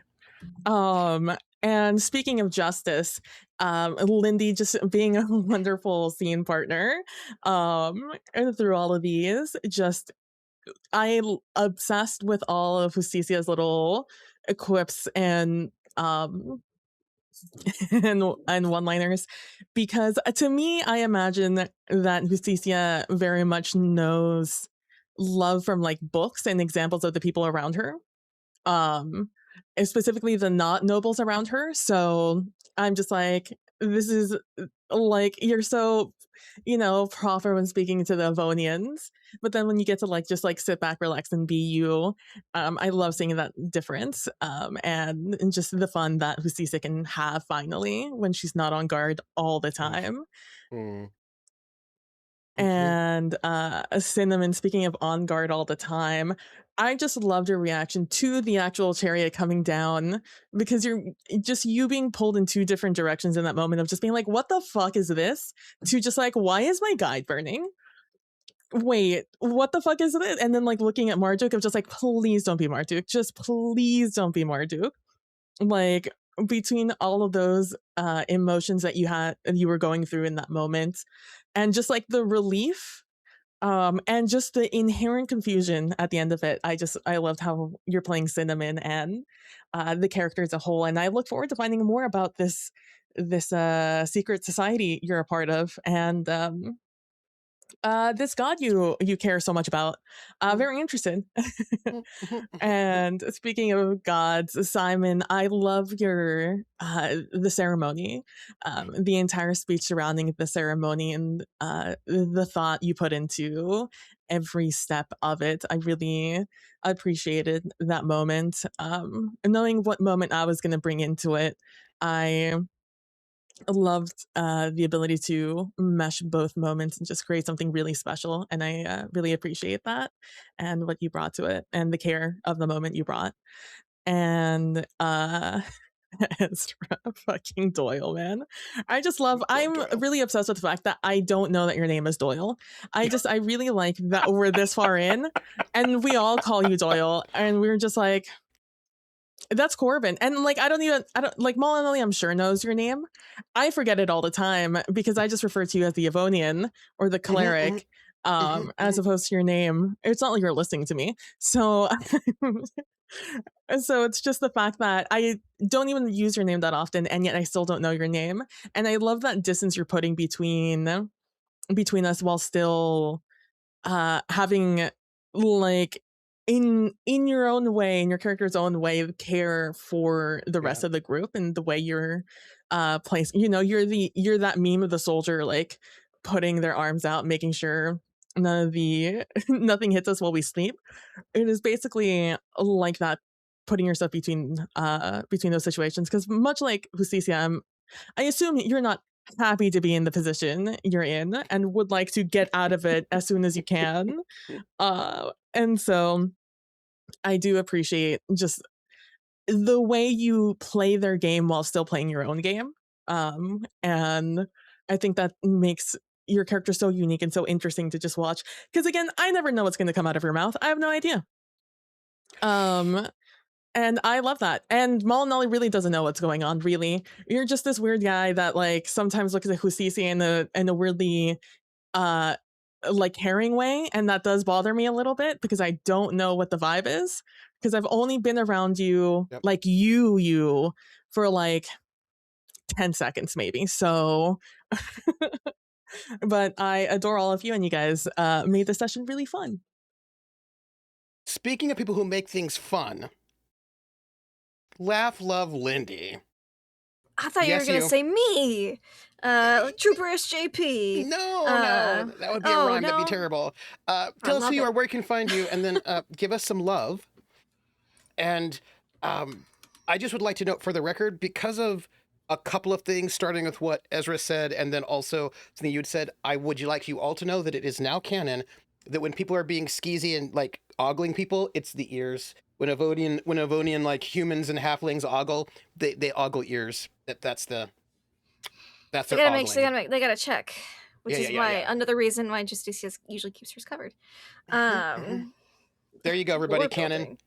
Ear ogling is what it is.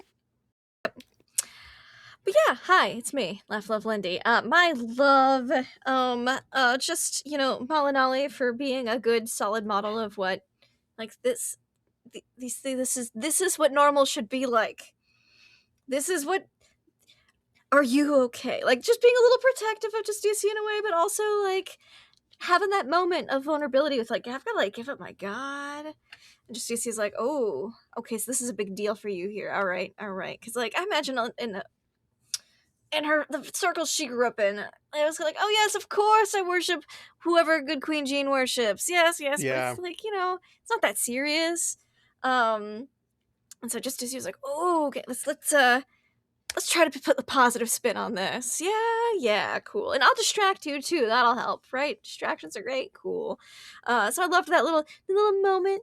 That was fun. For Synnomin, oh gosh, I love that she's getting a taste of the pain that Justicia has endured for a century and a half. And I'm also sorry for it. If you need translator takeover, just let Justicia know, because she can speak something that somebody else in the thing knows. If you need a break, just let her know.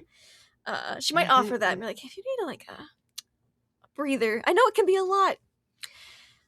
So I love that. And of course, I'm spending time alone wrapping a sword.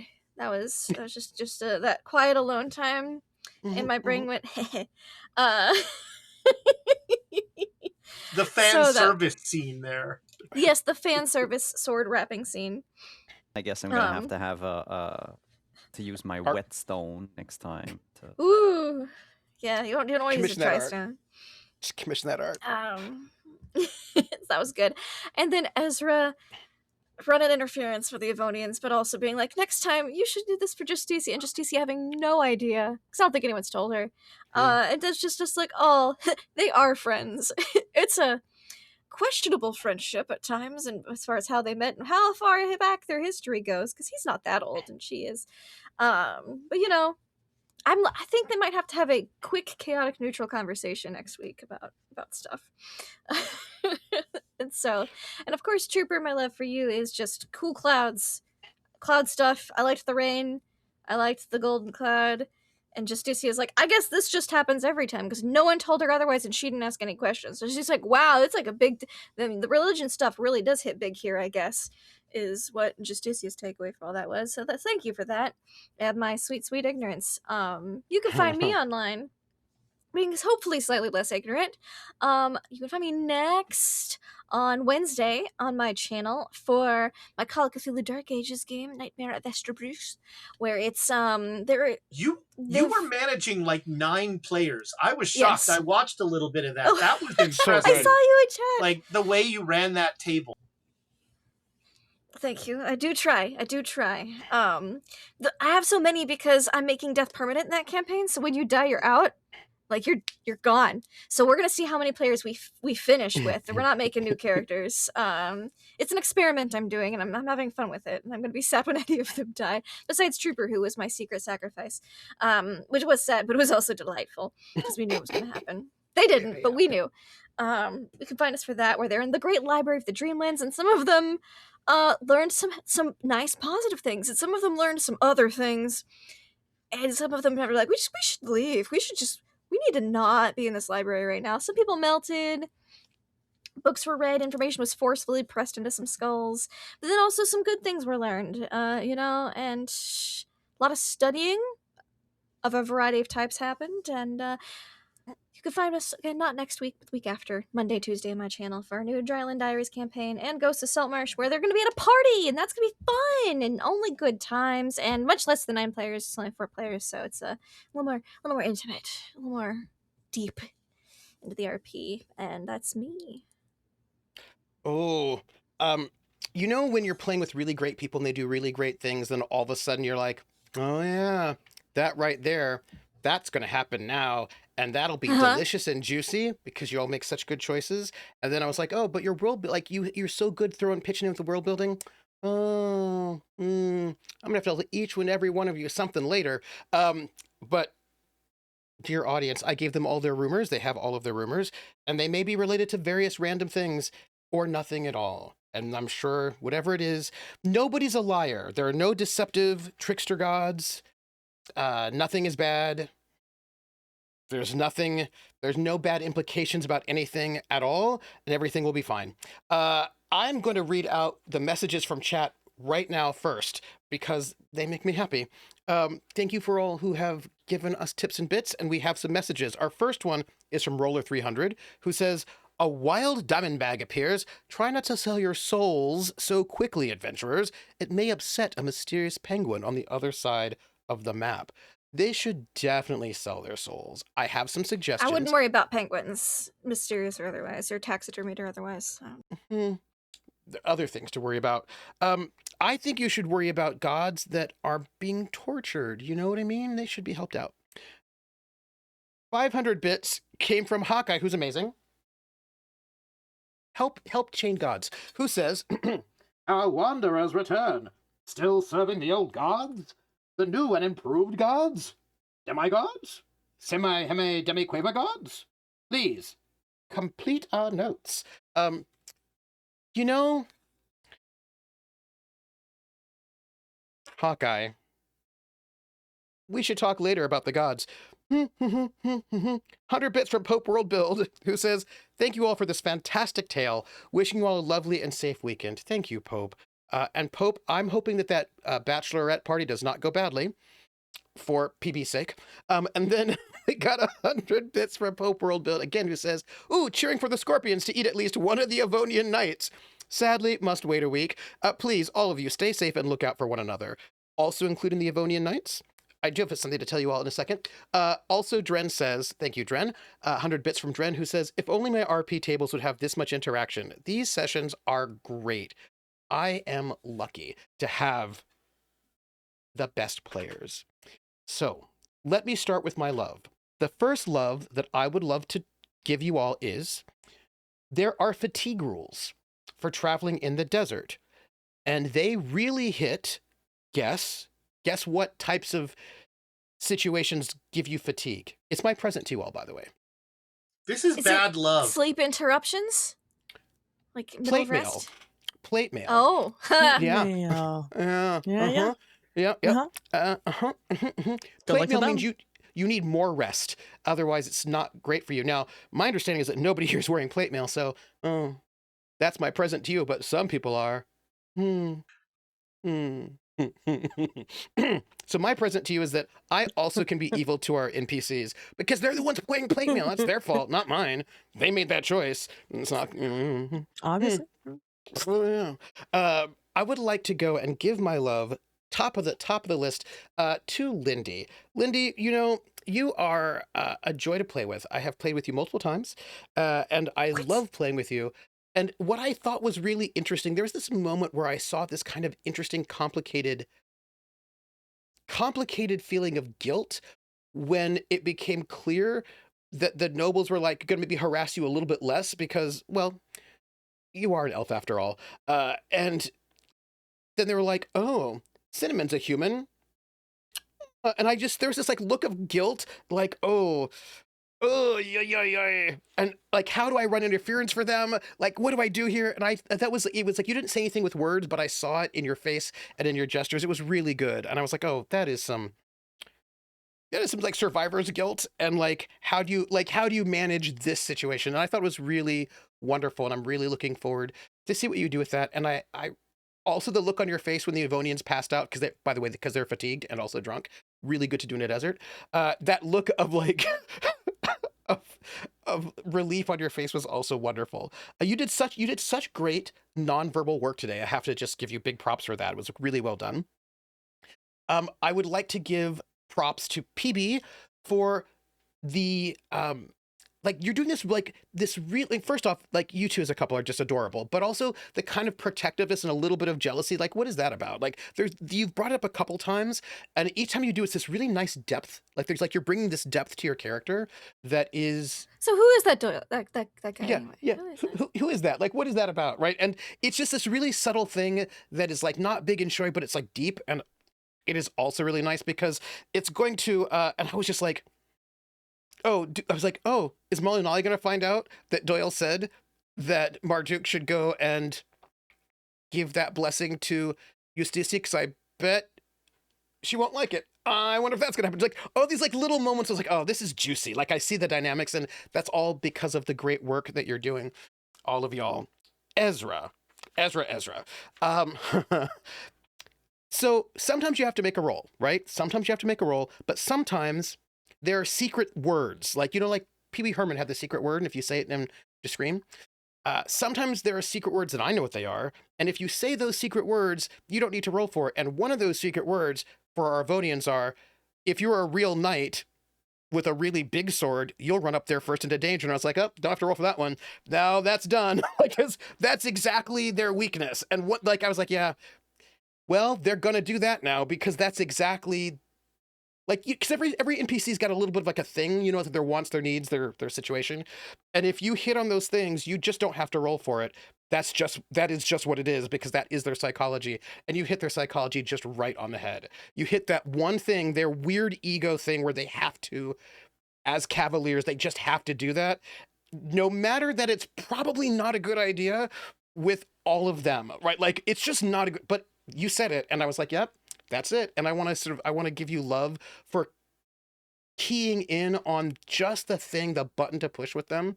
That was brilliant. And I want to say thank you, because I'm really looking forward to having fatigued knights charging into places they should not be charging into. I'm excited for it. I'm really looking forward to getting plate mail. Maybe not to wear in the desert, but certainly to sell. It's pricey. But they certainly have some plate mail. Speaking... Go ahead. As a quick reminder, we don't have anything against poison. Well, it depends on your class, but don't get stabbed, y'all. Well, I don't have jack about I see poison. what you mean. Some of us have bows and arrows and magic missile. Yeah, Pope noted that the cleric of the Demon King preyed upon psychological weakness. That's weird.